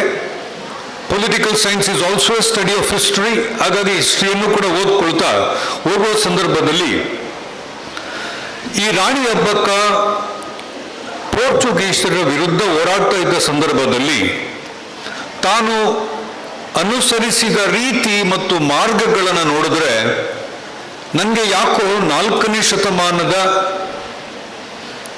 ಅರ್ಥಶಾಸ್ತ್ರದ ನೆನಪಾಗುತ್ತೆ. ಬಂಗೇರವ್ರ ಹತ್ರ ನಾನು ಮಾತಾಡ್ತಾ ಇದ್ದೆ ಬೆಳಿಗ್ಗೆ ಇದ್ರ ಬಗ್ಗೆ. ಯಾಕೆ ನೆನಪಾಗುತ್ತೆ ಅಂತಂದ್ರೆ, ಎಷ್ಟು ಜನ ಇತಿಹಾಸ ವಿದ್ಯಾರ್ಥಿಗಳು ಇಲ್ಲಿದ್ದೀರೋ ಗೊತ್ತಿಲ್ಲ ನನಗೆ. ಕೌಟಿಲ್ಯ ಅರ್ಥಶಾಸ್ತ್ರವನ್ನ ಬರೆದಾಗ ಅರ್ಥಶಾಸ್ತ್ರ ಬೇಸಿಕಲಿ ಅದೊಂದು ಇಕನಾಮಿಕ್ ಟೆಕ್ಸ್ಟ್ ಅಂತ ಕೊನೆಗೆ ನಮ್ಗೆ ಹೇಳ್ತಾ ಬಂದ್ರು. ಯಾಕಂತಂದ್ರೆ ಆ ಥರದ ಒಂದು ಇಕನಾಮಿಕ್ಸ್ ಅಲ್ಲಿತ್ತು. ಆದರೆ ಇಕನಾಮಿಕ್ಸ್ ಒಳಗಡೆ ಒಂದು ಅಧಿಕಾರವನ್ನು ಪಡ್ಕೊಂಡಾಗ ರಾಜ ರಾಣಿ ಅದು ಯಾರೇ ಆಗಲಿ ಅವರು ಅಧಿಕಾರದಲ್ಲಿದ್ದಾಗ ಕಾರ್ಯನಿರ್ವಹಿಸಬೇಕಾದ ವೈಖರಿಯ ಬಗ್ಗೆ ಬಹಳಷ್ಟು ದೊಡ್ಡ ಮಟ್ಟದ ಚರ್ಚೆ ಅರ್ಥಶಾಸ್ತ್ರದಲ್ಲಿ ನಡೀತದೆ. ಹಾಗಾಗಿ ಅರ್ಥಶಾಸ್ತ್ರ ಒಂದು ಕಡೆ ಅದು ಆರ್ಥಿಕತೆ ಬಗ್ಗೆ ಅದೊಂದು ಭಾಗ, ಇಟ್ಸ್ ಪಾರ್ಟ್ ಆಫ್ ಅರ್ಥಶಾಸ್ತ್ರ, ಅದು ಎಲ್ಲವೂ ಅಲ್ಲ. ಬಹಳ ಪ್ರಮುಖವಾಗಿ ಒಬ್ಬ ವ್ಯಕ್ತಿ ಅಧಿಕಾರದಲ್ಲಿರುವವನು, ಒಬ್ಬ ನಾಗರಿಕ ಏನ್ ಮಾಡ್ಬೋದು ಅನ್ನೋದರ ಬಗ್ಗೆ ಬಹಳ ವಿಶೇಷವಾದ ಚರ್ಚೆ ಅಲ್ಲಿ ನಡೀತದೆ. ಆ ಚರ್ಚೆ ನಡೆಯುವಾಗ ಒಬ್ಬ ರಾಜನಿಗೆ ತನ್ನ ಅಡಿಯಲ್ಲಿ ಬರುವ ಎಲ್ಲ ಜಾಗದ ಪರಿಚಯ ಇರಬೇಕು. ಒಬ್ಬ ಮೇಸ್ಟ್ರಿಗೆ ನಾವು ಪ್ರತಿ ಸಾರಿ ಇದನ್ನು ಹೇಳ್ತಿದ್ದೀವಿ, KRMMSC ಕೆಲಸ ಮಾಡಿದೆ ಅಂತ ಡಾಕ್ಟರ್ ಮಾಧವ್ ಹೇಳ್ತಾ ಇದ್ರು. What wonderful note it is. ಒಬ್ಬ ಮೇಸ್ಟ್ರಿಗೆ ನಾನು ಈ ಸಬ್ಜೆಕ್ಟ್ನ ಅಧ್ಯಾಪಕ ಅಂತ ಗೊತ್ತಾದ ಮೇಲೆ ಈ ಸಬ್ಜೆಕ್ಟ್ನ ಚರಿತ್ರೆ ಗೊತ್ತಿರಬೇಕು, ಕಾಲಕ್ಕೆ ಸಬ್ಜೆಕ್ಟ್ ಮಾಡ್ತಿರೋ ಬದಲಾವಣೆಗಳು ಗೊತ್ತಿರಬೇಕು, ಪ್ರಸ್ತುತ ಅದರ ಮೇಲೆ ಆಗಿರುವಂಥ ಎಲ್ಲ ಸಂಶೋಧನೆಗಳು ಮತ್ತು ಬಂದಿರುವ ಎಲ್ಲ ದಾಖಲೆಗಳು ಗೊತ್ತಿರಬೇಕು. A teacher who connects history and the present and then calculate the future. ಇದು ಆಗದಿದ್ರೆ ಒಬ್ಬ ಟೀಚರ್ ಇವತ್ತಿನ ವಿದ್ಯಾರ್ಥಿಗಳ ಮುಂದುಗಡೆ ಬಹಳ ಸಪ್ಪೆ ಆಗ್ಬಿಡ್ತಾನೆ. ಹಾಗೆಯೇ ಒಬ್ಬ ರಾಜ ನಮ್ಮ ಅರ್ಥಶಾಸ್ತ್ರದಲ್ಲಿ ಬಹಳ ಅದ್ಭುತವಾದ ವ್ಯಕ್ತಿಯಾಗಿದ್ದುಕೊಂಡು ತನ್ನ ಆಡಳಿತದ ವ್ಯಾಪ್ತಿಯಲ್ಲಿ ಜೂರಿಸ್ಟ್ರಿಕ್ಷನ್ಲಿ ಬರುವ ಜಾಗದ ಪರಿಚಯ ಮಾಡಿಕೊಳ್ಬೇಕು ಅಂತ ಹೇಳ್ತಾನೆ ಅವನು. ನಿಮಗೆ ನಿಮ್ಮ ಜಾಗದ ಪರಿಚಯ ಗೊತ್ತಿಲ್ಲ. ನಾವು ಮೇಯರ್ ಇದ್ದಾರೆ, ತಾವೆಲ್ಲರೂ ಗೊತ್ತು. ಎಷ್ಟು ಜನ ಮೇಯರ್ ಅಂದ್ರೆ ಯಾರು, ಮೇಯರ್ದು ಅಧಿಕಾರ ಏನು ಇದು ತಿಳ್ಕೊಂಡಿದ್ದಾರೆ ಗೊತ್ತಿಲ್ಲ. ನಮ್ಮೊಬ್ರು ಮೇಯರ್ ಇದ್ದಾರೆ, ಯಾವ ಪಕ್ಷ ಅನ್ನೋದನ್ನು ಬಿಟ್ಬಿಡಿ, ಒಬ್ಬ ಮೇಯರ್ ಇದ್ದಾರೆ. ಮೇಯರ್ಗೆ ನನ್ನ ಇಡೀ ಜಿಲ್ಲೆಯಲ್ಲಿ ಅಂದ್ರೆ ಕಾರ್ಪೊರೇಷನ್ ಅಲ್ಲಿ ಎಷ್ಟು ವಾರ್ಡ್ಗಳಿದೆ, ಇದರ ಪರಿಚಯ ಏನು, ಇದರ ಸಮಸ್ಯೆಗಳೇನು, ಹೇಗಿದೆ, ಮಳೆ ಬಂದಾಗ ಏನು, ಮಳೆ ಬರದಿದ್ದಾಗ ಏನು, ಒಂದು ಪರಿಚಯ, ಒಂದು ಫೀಲ್ ಅವ್ರಿಗೆ ಇರಬೇಕು. ಆಗಿದ್ದಾಗ ಮಾತ್ರ ತೀರ್ಮಾನ ತಗೊಳಕ್ಕಾಗುತ್ತೆ ಅಂತ ಕೌಟಿಲ್ಯ ಬರೀತಾರೆ. ನೆನ್ಪಿಟ್ಟುಕೊಳ್ಳಿ, ಇದು 4ನೇ ಶತಮಾನದ 4th BC ನಲ್ಲಿ ನಡೆದಂತ ಒಂದು ಬಹಳ ದೊಡ್ಡ ಪೊಲಿಟಿಕಲ್ ಚೇಂಜ್ ಅದು. ಯಾಕೆ ಅಂತಂದ್ರೆ ನನ್ನ ಭೂಪ್ರದೇಶ ನನಗೆ ಗೊತ್ತಿಲ್ಲದಿದ್ರೆ, ನನ್ನ ಭೂಪ್ರದೇಶದಲ್ಲಿರುವ ಜನ ನನಗೆ ಗೊತ್ತಿಲ್ಲದಿದ್ರೆ, ನನ್ನ ಭೂಪ್ರದೇಶದಲ್ಲಿ ಬದುಕ್ತಿರುವ ಜನಸಂಖ್ಯೆ ಯಾರ್ಯಾರಿದ್ದಾರೆ ಅದರ ಬಗ್ಗೆ ನನಗೆ ಗೊತ್ತಿಲ್ಲದಿದ್ರೆ ನಾನು ಆಡಳಿತ ಮಾಡೋದು ಹೇಗೆ? ಇದು ಕೌಟಿಲ್ಯ ಬಹಳ ಹಾಕಿಕೊಳ್ಳುವ ಪ್ರಶ್ನೆ. ಕೌಟಿಲ್ಯನಿಗೆ ಹೊರಗಡೆಯಿಂದ ಬರುವ ವೈರಿಗಳು ಬಹಳ ಸುಲಭ. Because I know the enemy. ಹೊರಗಿನ ಎನಿಮಿ ನನಗೆ ಬಹಳ ಚೆನ್ನಾಗಿ ಗೊತ್ತು. ಆದರೆ ಒಳಗಿನ ಎನಿಮಿ ಗೊತ್ತಾಗಬೇಕಾದ್ರೆ, ಆ ಎನಿಮಿ ಯಾವ ರೂಪದಲ್ಲಾದರೂ ಇರಬೇಕು. ವೈರಿ ಗೊತ್ತಾಗಬೇಕಾದ್ರೆ ಈ ಭೂಪ್ರದೇಶದ ಪರಿಚಯ ಇರಬೇಕಾಗಿತ್ತು. ಮತ್ತು ಇದು ಗೊತ್ತಾಗುವುದು ಹೇಗೆ? ನಾವು ಯಾವತ್ತು ಇನ್ನೊಬ್ಬರ ಮಾತುಗಳನ್ನು ಕೇಳಿ ಏನ್ ಕಟ್ತೇವೆ, ವ್ಯವಸ್ಥೆಯನ್ನು ಕಟ್ಟಿಬಿಡ್ತೇವೆ. ಯಾರೊಬ್ರು ಹೇಳಿದ್ರೆ ಅದು ಸತ್ಯ ಅಂತ ನಂಬಿ ಅದನ್ನೇ ನಾವು ವಾಸ್ತವ ಅಂತ ಮಾಡಿಬಿಡ್ತೇವೆ. ಕೌಟಿಲ್ಯ ಆ ಕಾರಣಕ್ಕಾಗಿ ತಿಳ್ಕೊಳ್ಳೋಕ್ಕೋಸ್ಕರ ಪ್ರತಿಯೊಂದು ಹಂತದಲ್ಲಿ ಸ್ಪೈಗೆ ನಾವೇನು ಕರಿತೀವಿ ಸರ್, ಗೂಢಚಾರ್ಯರನ್ನ, ಗುಪ್ತ ಜನರನ್ನ ಅವರು ನೇಮಕ ಮಾಡ್ತಾರೆ. ಅವರು ಯಾವ್ಯಾವ ರೂಪದಲ್ಲಾದರೂ ಇರ್ತಾರೆ. ಗಂಡನ ಒಂದು ಕುಟುಂಬದಲ್ಲಿ ಹೆಂಡತಿಯು ಗೂಢಚರ್ಯಾಗಿ ಕೆಲಸ ಮಾಡಿದಂಥ ವ್ಯವಸ್ಥೆ ಇದೆ. ರಾಜನ ಮನೆಯಲ್ಲಿ ಅಡುಗೆ ಮಾಡುವವರು ಗೂಢಚರ್ಯ ಮಾಡ್ತಾರೆ. ಸೈನಿಕನಾಗಿ ವೇಷ ಕೊಟ್ಟುಕೊಂಡು ಬರುವ ಗೂಢಚರ್ಯ ಇರ್ತಾರೆ. ಅವರು ಪ್ರತಿಯೊಂದು ಹಂತದಲ್ಲಿ ರಾಜನಿಗೆ ಮಾಹಿತಿಯನ್ನು ಕೊಡ್ತಾರೆ. ಹಾಗಾಗಿ ರಾಜನಿಗೆ ಯಾವಾಗ ವೈರಿಯನ್ನು ಎದುರಿಸೋದು. ಹೊರಗಿನ ಎದುರಿ ಅರ್ಥ ಆಗುತ್ತೆ, 100 ಜನ ಬರ್ತಾರೆ, 1000 ಜನ ಬರ್ತಾರೆ, you kill them and then you destroy them, that's very fine. But ಒಳಗಿನ ವೈರಿಗಳನ್ನು ತಿಳ್ಕೊಳ್ಳೋದು ಹೇಗೆ? ಈ ಕಾರಣಕ್ಕಾಗಿ ಸ್ಪೈ ಸಿಸ್ಟಮ್ ಅನ್ನ ನಮಗೆ ಅರ್ಥಶಾಸ್ತ್ರದಲ್ಲಿ ಇಂಟ್ರೊಡ್ಯೂಸ್ ಮಾಡ್ತಾರೆ. ನಾನು ನಮ್ಮ ಬಂಗೇರವರಲ್ಲಿ ಕೇಳ್ಕೊತೀನಿ, ಅಬ್ಬಕ್ಕರ ಬಗ್ಗೆ ಚರ್ಚೆ ಮಾಡುವಾಗ, ಮಾತನಾಡುವಾಗ ಪ್ರತಿ ಸಂದರ್ಭದಲ್ಲೂ ವೀರರಾಣಿ ಹೋರಾಡಿದ್ರು, ಭಯಂಕರ ಧೈರ್ಯಶಾಲಿ, ಕಚ್ಚ ಕಟ್ಕೊಂಡು ಓಡಾಡಿದ್ರು, ಇದು ಬಿಟ್ಟು ಬೇರೆ ಇಲ್ವೇ? ಅಬ್ಬಕ್ಕ ಬರೀ ರಾಣಿ ಮಾತ್ರ ಆಗಿರಲಿಲ್ಲ, ಒಂದು ಹೆಣ್ಣಾಗಿದ್ರು. ಹಾಗಾಗಿ ಒಬ್ಬ ಪುರುಷ ಆಲೋಚನೆ ಮಾಡುವುದಕ್ಕಿಂತಲೂ ವಿಭಿನ್ನವಾಗಿ ಅಬ್ಬಕ್ಕ ಆಲೋಚನೆ ಮಾಡಿದ್ರು. ಈ ದೇಶದ ಚರಿತ್ರೆಯನ್ನ, ಮಹಾನ್ ಗ್ರಂಥಗಳನ್ನ ತಿಳ್ಕೊಂಡಿದ್ರು. ಇಲ್ಲದಿದ್ರೆ ಅಬ್ಬಕ್ಕನಿಗೆ ಈ ಊರಿನ ಭೂಪ್ರದೇಶ ಅರ್ಥ ಆಗ್ತಿರ್ಲಿಲ್ಲ. ಭೂಪ್ರದೇಶ ಅರ್ಥ ಆಗದಿದ್ರೆ ಒಬ್ಬ ನಾಯಕನಿಗೆ ಕೆಲಸ ಮಾಡ್ಕೊಳ್ಳಿಕ್ಕೆ ಗೊತ್ತಿಲ್ಲ. ಎಷ್ಟೋ ಜನ ಮಂತ್ರಿಗಳು, ವಿತ್ ಡ್ಯೂ ರಿಗಾರ್ಡ್ಸ್ ಟು ಪ್ರಕಾಶಣ್ಣ, ಮಂತ್ರಿಗಳಿಗೆ ನಾನು ಯಾವ ಕ್ಷೇತ್ರದ ಶಾಸಕನೋ ಅಲ್ಲಿ ಏನೇನು ಸಮಸ್ಯೆಗಳಿದಾವೋ ಅನ್ನೋದು ಇವತ್ತಿಗೂ ಕೂಡ ಗೊತ್ತಿಲ್ಲ. ಪೊಲಿಟಿಕಲ್ ಸೈನ್ಸ್ ಮೇಷ್ಟ್ರು ಇದನ್ನು ನಾನು ಬಹಳ ಗಂಭೀರವಾಗಿ ಹೇಳಲಿಕ್ಕೆ ನನಗೇನು ಪ್ರಾಬ್ಲಮ್ ಏನಿಲ್ಲ. ನನ್ನ ಊರಿನ ಸಮಸ್ಯೆ ಏನು ಅನ್ನೋದು ಸುಮಾರು ಜನ ನಾಯಕರುಗಳಿಗೆ ಅದು ಗೊತ್ತಿಲ್ಲದಿರುವ ಸಂದರ್ಭದಲ್ಲಿ ರಾಣಿ ಅಬ್ಬಕ್ಕನಿಗೆ ತನ್ನ ಭೂಪ್ರದೇಶ ಯಾವ್ಯಾವುದಿದೆ, ಎಲ್ಲಿ ನೀರಿದೆ, ಎಲ್ಲಿ ಭೂಮಿ ಇದೆ, ಎಲ್ಲಿ ಗುಡ್ಡ ಇದೆ, ಎಲ್ಲಿ ಅಡಗಿಕೊಳ್ಳಬಹುದಾದ ಜಾಗ ಇದೆ, ಇದನ್ನು ಬಹಳ ಗಂಭೀರವಾಗಿ ಫೀಲ್ ಮಾಡಿದಂಥ, ಎಕ್ಸ್ಪೀರಿಯನ್ಸ್ ಮಾಡಿದಂಥ ನಾಯಕಿಯವರು. She was absolutely intelligent. ಆ ಇಂಟೆಲಿಜೆನ್ಸ್ ಬಂದದ್ದು ಕೇಳುಗರಿಂದ ಅಲ್ಲ, ಬೇರೆ ಯಾರೋ ಹೇಳಿಕೊಟ್ರು ಅಂತಲ್ಲ. ಈ ಕಾರಣದಿಂದ ರಾಣಿ ಅಬ್ಬಕ್ಕನ ಬಗ್ಗೆ ಸಂಶೋಧನೆ ಆಗುವಾಗ ಈ ಮಾಹಿತಿಯೆಲ್ಲ ರಾಣಿ ಅಬ್ಬಕ್ಕನಿಗೆ ಎಲ್ಲಿಂದ ಬಂತು? ಹಾಗಾದ್ರೆ ಅರ್ಥಶಾಸ್ತ್ರ ಓದಿರಬೇಕು, ಅಥವಾ ಅರ್ಥಶಾಸ್ತ್ರ ಓದಿದ ಪಂಡಿತರು ಅವರಿಗೆ ಪಾಠ ಮಾಡಿರಬೇಕು, ಅಥವಾ ಇದನ್ನು ಹೇಳಿಕೊಟ್ಟಿರಬೇಕು. ಈ ಪರಂಪರೆ ಮುಂದುವರಿಲಿಕ್ಕೆ ಬಹಳ ದೊಡ್ಡ ಮಟ್ಟದಲ್ಲಿ ಏನೋ ಆಗಿರಬೇಕು. ಇಲ್ಲದಿದ್ರೆ ಗೆರಿಲ್ಲಾ ವಾರ್ಫೇರ್ ಆ ಸಂದರ್ಭದಲ್ಲಿ ಈ ತರದೊಂದು ಯುದ್ಧ ನಡೀಬೇಕು ಅಂತ ಅಬ್ಬಕ್ಕ ಅವರಿಗೆ ಮಾಹಿತಿ ಕೊಟ್ಟದ್ದು ಯಾರು? ಇದು ಬಹಳ ನೀಟಾಗಿ ಆಗಬೇಕು. ಅವರನ್ನ ದೇವರು ಬರೀ ಕಟ್ಕೊಂಡು ಓಡಾಡಿದ್ರು ಮತ್ತು ಕಟ್ಕೊಂಡು ಓಡಾಡಿದ್ರು ಅನ್ನೋದಕ್ಕಿಂತ ಮುಂಚೆ ಎಂತ ಅದ್ಭುತವಾದ ಜ್ಞಾನಶಕ್ತಿ ಇತ್ತು, ಇದು ಎಲ್ಲಿಂದ ಬಂತು ಅನ್ನುವ ಒಂದು ಬಹಳ ದೊಡ್ಡ ರೆಸ್ಪಾನ್ಸಿಬಿಲಿಟಿ ಇವತ್ತಿನ ಚರಿತ್ರೆಯ ಅಥವಾ ನಿಮ್ಮಂತ ಯಂಗ್ ಸ್ಕಾಲರ್ಸ್ಗಳ ಮೇಲಿದೆ. ಕೊಂಡಾಡುವುದು ಬೇರೆ, ಹೊಗಳುವುದು ಬೇರೆ, ಈ ಸತ್ಯವನ್ನ ಕನೆಕ್ಟ್ ಮಾಡುವುದು ಬೇರೆ. ಬಹಳ ಮುಖ್ಯವಾಗಿ ನನಗೆ ಅಬ್ಬಕ್ಕನ ಬಗ್ಗೆ ಗೌರವ ಯಾಕೆ ಅಂತಂದ್ರೆ, ಅವರು ತನ್ನ ಜನರಲ್ಲಿ ಬಹಳ ದೊಡ್ಡ ಮಟ್ಟದ ವಿಶ್ವಾಸವನ್ನ ಇಟ್ಕೊಂಡಿದ್ರು. ಇವತ್ತು ನಮ್ಗೆ ಅಬ್ಬಕ್ಕ ಯಾಕೆ ಬೇಕು ಅಂತಂದ್ರೆ, ನಮ್ಮ ಚರಿತ್ರೆಯನ್ನು ಕಟ್ಟುವುದಕ್ಕೆ ಮಾತ್ರ ಅಲ್ಲ, ವಿಶ್ವಾಸವನ್ನ ಕಳೆದುಕೊಂಡಿರುವ ನಾವೆಲ್ಲ ಇದ್ದೀವಲ್ಲ ಇಲ್ಲಿ. ನಮಗೆ ವಿಶ್ವಾಸ ಅಂದ್ರೆ ಏನು ಗೊತ್ತೇ ಇಲ್ಲ. ವಿಶ್ವಾಸವನ್ನು ಕಳೆದುಕೊಂಡಿರುವ ಈ ಕಾಲದಲ್ಲಿ ಅಬ್ಬಕ್ಕನಂತವರು ಬಂದು ಹೊರಗಡೆ ವಿಶ್ವಾಸ ಅಂದ್ರೆ ಏನು ಅಂತ ಹೇಳಬೇಕಾಗಿತ್ತು. ಹಾಗಾಗಿ ಅಬ್ಬಕ್ಕನ್ ಮಾಡಿದಂತ ದೊಡ್ಡ ಕೆಲಸ ಏನು ಅಂತಂದ್ರೆ, ಇದು ಪೋರ್ಚುಗೀಸರ ದಾಖಲೆಗಳಲ್ಲಿ ನೀವೆಲ್ಲ ಎಷ್ಟು ಜನ ಇದನ್ನು ಓದ್ತಿರೋ ಗೊತ್ತಿಲ್ಲ ನನಗೆ, please do not Google to read ದಸ್.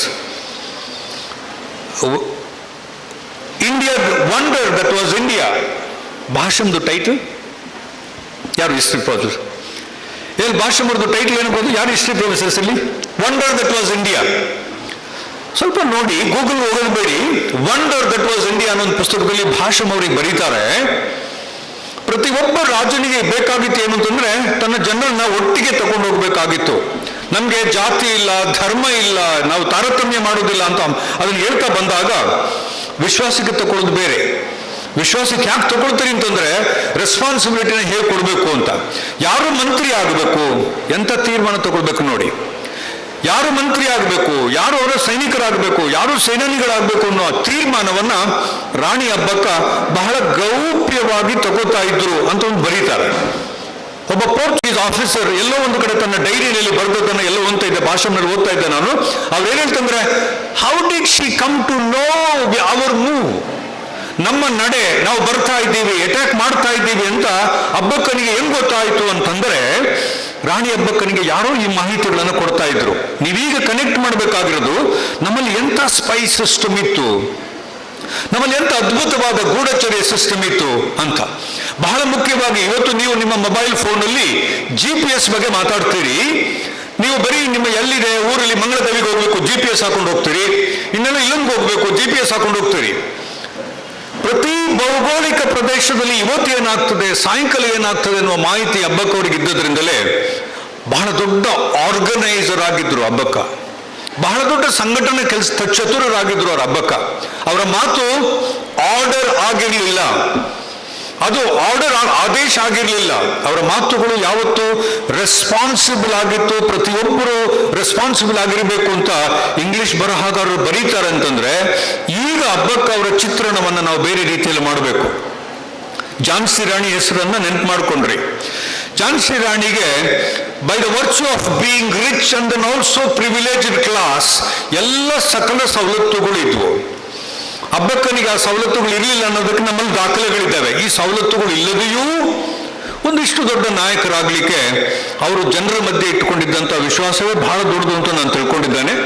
ನನಗನ್ನಿಸ್ತದೆ ನಮ್ಮೆಲ್ಲರಿಗಿಂತಲೂ ಬಹಳ ದೊಡ್ಡ ಮಟ್ಟದ ಶೈಕ್ಷಣಿಕ ಬೆಂಬಲ ಹಬ್ಬಕ್ಕೆ ಅವರಿಗಿತ್ತು. ಹಾಗಾಗಿ ಗ್ರಂಥಗಳ ಪರಿಚಯ ಇತ್ತು. ಯಾವುದೇ ಸಂದರ್ಭದಲ್ಲಿ ಯುದ್ಧ ಬರಬೇಕು ಅಂತಾದ್ರೆ ಯುದ್ಧದ ಕ್ಯಾಲ್ಕುಲೇಷನ್ಸ್ಗಳಿದ್ದಾವೆ. ನಾವು ಹೇಗೆ ಹೋಗಬೇಕು, ಏನು ಮಾಡಬೇಕು, ಎಲ್ಲಿ ಅಟ್ಯಾಕ್ ಮಾಡಬೇಕು, ನೀರೊಳಗೆ ಹೇಗಿರಬೇಕು, ಮಣ್ಣಿನಡಿಯಲ್ಲಿ ಹೇಗಿರಬೇಕು, ಯಾವ ಥರ ಗೆರೆಲ್ಲ ವ್ಯಾರ್ಫೇರ್ ಮಾಡಬೇಕು ಅನ್ನೋದನ್ನೆಲ್ಲ ನೋಡ್ತಾ ಇದ್ದೀವಿ. ನೀವು ಇವತ್ತು ಪೇಪರ್ ಓದುವಾಗ ನಕ್ಸಲೈಟ್ಸ್ಗಳ ಬಗ್ಗೆ ಓದ್ತೀರಿ. ನಮ್ಮಲ್ಲಿ ಭೂಮಿ ಒಳಗಡೆ ಇದ್ದುಕೊಂಡು ಗೆರಿಲ್ಲಾ ವಾರ್ಫೇರ್ ಮಾಡೋದು ಸುಲಭದ ಕೆಲಸ ಏನಲ್ಲ. ಅದು 2 ದಿವಸ 3 ದಿವಸ ಕಾಯ್ಬೇಕಾಗುತ್ತೆ, ಅನ್ನ ನೀರಿಲ್ಲದೆ ಕಾಯ್ಬೇಕಾಗುತ್ತೆ. ಇಂಥ ಮನೋಸ್ಥೈರ್ಯ ಕೊಡಬೇಕಾದ್ರೆ ಹಬ್ಬಕ್ಕೆ ಎಂಥ ದೊಡ್ಡ ಮಟ್ಟದ ಇನ್ಫ್ಲುಯೆನ್ಸ್ ಆಗಿರ್ಬೇಕು, ನೀವು ನೆನಪು ಮಾಡ್ಕೊಳ್ಳಿ. ಹಾಗಾಗಿ ಮಕ್ಕಳೇ, ಚರಿತ್ರೆಯನ್ನ ದಯವಿಟ್ಟು ಓದಿ. ಚರಿತ್ರೆಗೆ ಅಪಚಾರ ಬರೆದಿರುವ ಹಾಗೆ ಚರಿತ್ರೆಯನ್ನ ಓದುವ ಕೆಲಸ ಮಾಡಿಕೊಳ್ಬೇಡಿ. ಚರಿತ್ರೆಯ ಕುರಿತಾಗಿ ಮಾತನಾಡುವಾಗ ಚರಿತ್ರೆಯ ಬಗ್ಗೆ ಗೊತ್ತಿದ್ದರೆ ಮಾತ್ರ ಮಾತಾಡೋಣ. ಯಾಕಂತಂದ್ರೆ ಪ್ರತಿ ಸಾರಿ ಚರಿತ್ರೆಯ ಬಗ್ಗೆ ಮಾತಾಡಿದಾಗ ನಾವು ಕಾಂಟ್ರವರ್ಸಿಯನ್ನು ಕ್ರಿಯೇಟ್ ಮಾಡ್ಕೊಳ್ತೇವೆ. ಒಂದಲ್ಲ ಒಂದು ರೀತಿಯಲ್ಲಿ ಸಂಘರ್ಷವೇ ಆಗುತ್ತೆ. ಅದು ಯಾರ್ಯಾರೋ ಒಬ್ಬ ನಾಯಕನನ್ನ ತಗೊಂಡು ಬನ್ನಿ, ಇಮಿಡಿಯೇಟ್ಲಿ ನಾವು ಸಂಘರ್ಷಕ್ಕೆ ಎಡೆ ಮಾಡಿಕೊಡ್ತೇವೆ. ಹಬ್ಬಕ್ಕನಿಗೆ ನಾವು ಕೊಡುವ ದೊಡ್ಡ ಗೌರವ ಏನು ಅಂತಂದ್ರೆ, ಇದೆಲ್ಲವೂ ಹೌದು, ಬಹಳ ಸಂತೋಷ ಆಗುತ್ತೆ, ಅದು ಕೂಡ ಹೌದು. ಯಾಕಂದ್ರೆ ದೇವಿ ಸ್ಥಾನದಲ್ಲಿಟ್ಟು ನಾವು ಅವ್ರನ್ನ ಪೂಜೆ ಮಾಡ್ತೀವಿ. ಇದೆಲ್ಲದರ ಜೊತೆಗೆ ನೀವು ಮಾಡಬೇಕಾದ ದೊಡ್ಡ ಕೆಲಸ ಏನು ಅಂತಂದ್ರೆ, ಇಷ್ಟು ಜನಸಂಖ್ಯೆಯಲ್ಲಿ ಮೊನ್ನೆ ಸ್ಟೂಡೆಂಟ್ ಕೌನ್ಸಿಲ್ ಇನಾಗ್ರೇಷನ್ ಮಾಡುವಾಗ ಒಂದಿಷ್ಟು ಜನ ಭಾಗ ಮಾತ್ರ ಇದ್ರು. ಇವತ್ತು ಇಷ್ಟು ಜನ ಬಂದಿದ್ದೀರಿ ಅಂತಂದ್ರೆ, ನೀವು ಕ್ಲಾಸ್ ಬಿಟ್ಟು ಬಂದಿದ್ದೀರೋ, ಹಬ್ಬಕ್ಕನ ಮೇಲೆ ಪ್ರೀತಿ ಇಟ್ಟು ಬಂದಿದ್ದೀರೋ, ನಿಮ್ಮ ಚರಿತ್ರೆ ಮೇಲೆ ಪ್ರೀತಿ ಇಟ್ಟು ಬಂದಿದ್ದೀರೋ, ಅಥವಾ ರಾಷ್ಟ್ರದ ಮೇಲೆ ಪ್ರೀತಿ ಇಟ್ಟು ಬಂದಿದ್ದೀರೋ ಅನ್ನೋದನ್ನ ಸ್ವಲ್ಪ ನಿಮ್ಮ ಎದೆ ತಟ್ಟಿ ಕೇಳ್ಕೊಳ್ಳಿ. ಹಬ್ಬಕ್ಕ ನಮ್ಗೆ ಇವತ್ತು ಬೇಕು. ಯಾಕಂತಂದ್ರೆ ಪ್ರತಿಯೊಬ್ಬ ಹೆಣ್ಣು ಇವತ್ತು ಹೊರಗಡೆ ಬಂದು, ಮನೆಯಿಂದ ಹೊರಗಡೆ ಬಂದು ಮಾಡ್ತಿರೋ ಸಾಧನೆಗಳನ್ನು ನೋಡಿದ್ದೀರಿ. ಹೆಣ್ಣುಗಳು ಮಾತ್ರ ಅಲ್ಲ, ಎಲ್ಲ ಆಡಳಿತ ನಿರ್ವಹಿಸುವವರಿಗೆ ಹಬ್ಬಕ್ಕ ಇವತ್ತು ನಮಗೆ ಮಾರ್ಗದರ್ಶನ ಮಾಡುವ ಒಂದು ಕಾಲ ಬಂದಿದೆ. ಈ ಹಿನ್ನೆಲೆಯಲ್ಲಿ ಹಬ್ಬಕ್ಕನ್ನು ನಾವು ಮರು ರಚನೆ ಮಾಡಿ ಅವ್ರನ್ನ ವಾಪಸ್ ಕರೆದುಕೊಂಡು ಬರುವ ಒಂದು ಆಲೋಚನೆ ನಮ್ಮಲ್ಲಿ ಇರೋದ್ರಿಂದ ಅಥವಾ ಈ ದೇಶದಲ್ಲಿ ಇರೋದ್ರಿಂದ ನಿಮ್ಮ ಸಹಕಾರ ನಮಗೆ ಬಹಳ ಮುಖ್ಯ. ಕೇವಲ ಕೇಳಿ ಅರ್ಥ ಮಾಡ್ಕೊಳ್ಳೋದಲ್ಲ, ಪುಸ್ತಕ ಓದುವ ಒಂದು ಸಣ್ಣ ಕೆಲಸವನ್ನಾದರೂ ತಾವು ಮಾಡಿದ್ರೆ ಈ ದೇಶಕ್ಕೆ ನೀವು ಕೊಡುವ ಅತ್ಯಂತ ದೊಡ್ಡ ಗೌರವ ಅಂತ ನಾನು ತಿಳ್ಕೊಂಡಿದ್ದೇನೆ. ಎಷ್ಟು ಜನ ಲೈಬ್ರರಿಗೆ ಹೋಗ್ತಾರೆ ಗೊತ್ತಿಲ್ಲ ಮಕ್ಕಳೇ? Let me take 1 more minute. ಎಷ್ಟು ಜನ ಮಕ್ಕಳು ಲೈಬ್ರರಿಗೆ ಹೋಗ್ತಿರೋ, ಪುಸ್ತಕವನ್ನು ನೋಡ್ತಿರೋ ಗೊತ್ತಿಲ್ಲ ನನಗೆ. ಪುಸ್ತಕ ಓದುವ ಹವ್ಯಾಸ ಇಲ್ಲದಿದ್ರೆ, ಪುಸ್ತಕವನ್ನು ಮುಟ್ಟುವ ಹವ್ಯಾಸ ಇಲ್ಲದಿದ್ರೆ, ನೀವು ಬರೀ ಮೊಬೈಲ್ ಫೋನಲ್ಲಿ ಗೂಗಲ್ ಮಾಡಿ ಮಾಡ್ತೀರಿ ಅಂತಂದ್ರೆ, ಈ ಹಾಳೆಯನ್ನು ಮುಟ್ಟಿ ಅದರೊಂದು ಸ್ಪರ್ಶ ಜ್ಞಾನವನ್ನು ನೀವು ಪಡ್ಕೊಂಡಿಲ್ಲ ಅಂತಂದ್ರೆ ಬದುಕಿನಲ್ಲಿ ನೀವೇನೋ ಬಹಳ ದೊಡ್ಡದನ್ನು ಕಳ್ಕೊತೀರಿ. You will never achieve anything except you will earn money. You will get money, no problem. But ಪುಸ್ತಕದ ಅನುಭವ ಸಿಗಬೇಕು ಅಂತಂದ್ರೆ ಅದನ್ನು ಬೇರೆ ಯಾರು ಕೇಳಿ ಅನುಭವಿಸೋದಲ್ಲ, ನೀವೇ ಅನುಭವಿಸಬೇಕು. ನಮ್ಮ ಲೈಬ್ರರಿ ಏನು ಕೊರತೆ ಏನಲ್ಲ, ಅದು ಯಾವ ಲೈಬ್ರರಿಗಾದ್ರೂ ಹೋಗ್ಬೋದು. ಪುಸ್ತಕದ ಮೇಲೆ ಸ್ವಲ್ಪ ಪ್ರೀತಿಯನ್ನು ಬೆಳೆಸ್ಕೊಳ್ಳಿ. ಆವಾಗ ಹಬ್ಬಕ್ಕೆ ನಿಮಗೆ ಹೆಚ್ಚು ಪರಿಚಯ ಆಗ್ತಾರೆ. ಹಬ್ಬಕ್ಕೆ ಮಾಡಿದ ಸಾಹಸ ನಮ್ಗಾಗುತ್ತೆ.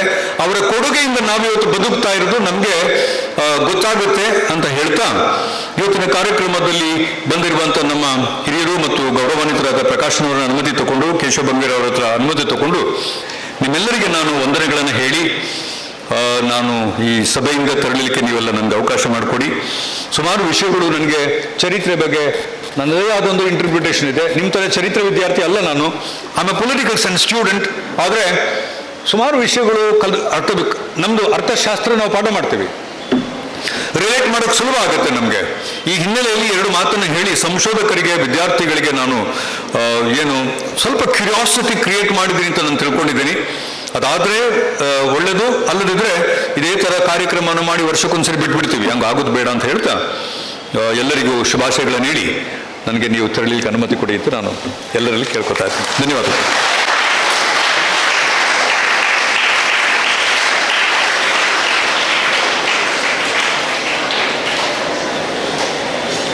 ಧನ್ಯವಾದಗಳು ಸರ್. ಪ್ರಕಾಶ್ PS ರವರಿಂದ 500ನೇ ಜಯಂತಿಯನ್ನು ನಾವು ಈ ವರ್ಷ ಆಚರಣೆ ಮಾಡ್ತಾ ಇದ್ದೀವಿ. ನಮ್ಮ ಶಿಕ್ಷಕ ಸಂಘ ದಕ್ಷಿಣ ಕನ್ನಡ ಜಿಲ್ಲೆಯಲ್ಲಿ ಮತ್ತು ಉಡುಪಿ ಜಿಲ್ಲೆಯನ್ನೊಳಗೊಂಡು ಮಂಗಳೂರು ವಿಶ್ವವಿದ್ಯಾನಿಲಯದ ವ್ಯಾಪ್ತಿಯಲ್ಲಿ 100 ಕಾರ್ಯಕ್ರಮಗಳನ್ನು ಮಾಡುವಂಥ ಯೋಜನೆಯನ್ನು ಹಮ್ಮಿಕೊಂಡದ್ದು ನಮ್ಗೆ ಗೊತ್ತಿದೆ. ಆ ಕಾರ್ಯಕ್ರಮದ ಪ್ರಯುಕ್ತವಾಗಿ ಇವತ್ತು ಈ ಒಂದು ಭವ್ಯವಾಗಿರತಕ್ಕಂಥ ಮಂದಿರದಲ್ಲಿ ನಿಮ್ಮ ಸಮ್ಮುಖದಲ್ಲಿ ಈ ಕಾರ್ಯಕ್ರಮ ನಡೀತಾ ಇದೆ.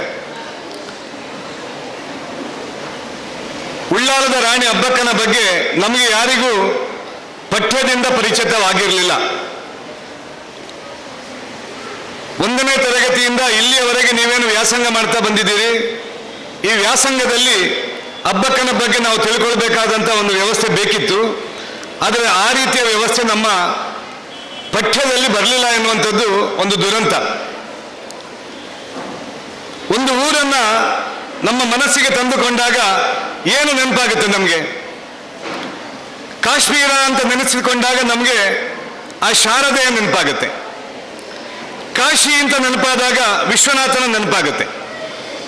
ಮಂಗಳೂರು ಅಂತ ನೆನೆಸಿದಾಗ ಮಂಗಳಾದೇವಿಯ ನೆನಪಾಗುತ್ತೆ. ಕಂಚಿ ಅಂತ ಹೇಳಿದಾಗ ಕಂಚಿಯ ಆ ಅಮ್ಮನ ನೆನಪಾಗುತ್ತೆ. ಒಂದೊಂದು ಊರನ್ನು ನೆನೆಸಿಕೊಂಡಾಗ ಅಲ್ಲಿರತಕ್ಕಂಥ ಭವ್ಯವಾಗಿರತಕ್ಕಂಥ ಮಂದಿರ, ನಮ್ಮ ಸಾಂಸ್ಕೃತಿಕ ಧಾರ್ಮಿಕ ಹೆಗ್ಗುರುತುಗಳು ನಮ್ಮ ನೆನಪಿಗೆ ಬರುತ್ತೆ. ಆದರೆ ಉಳ್ಳಾಲ ಅಂತ ಹೇಳಿದ ತಕ್ಷಣ ನಮ್ಮ ಮನಸ್ಸಿಗೆ ಬರುವಂಥದ್ದು ನಮ್ಮ ನೆನಪು ಆ ರಾಣಿ ಅಬ್ಬಕ್ಕನ ನೆನಪು.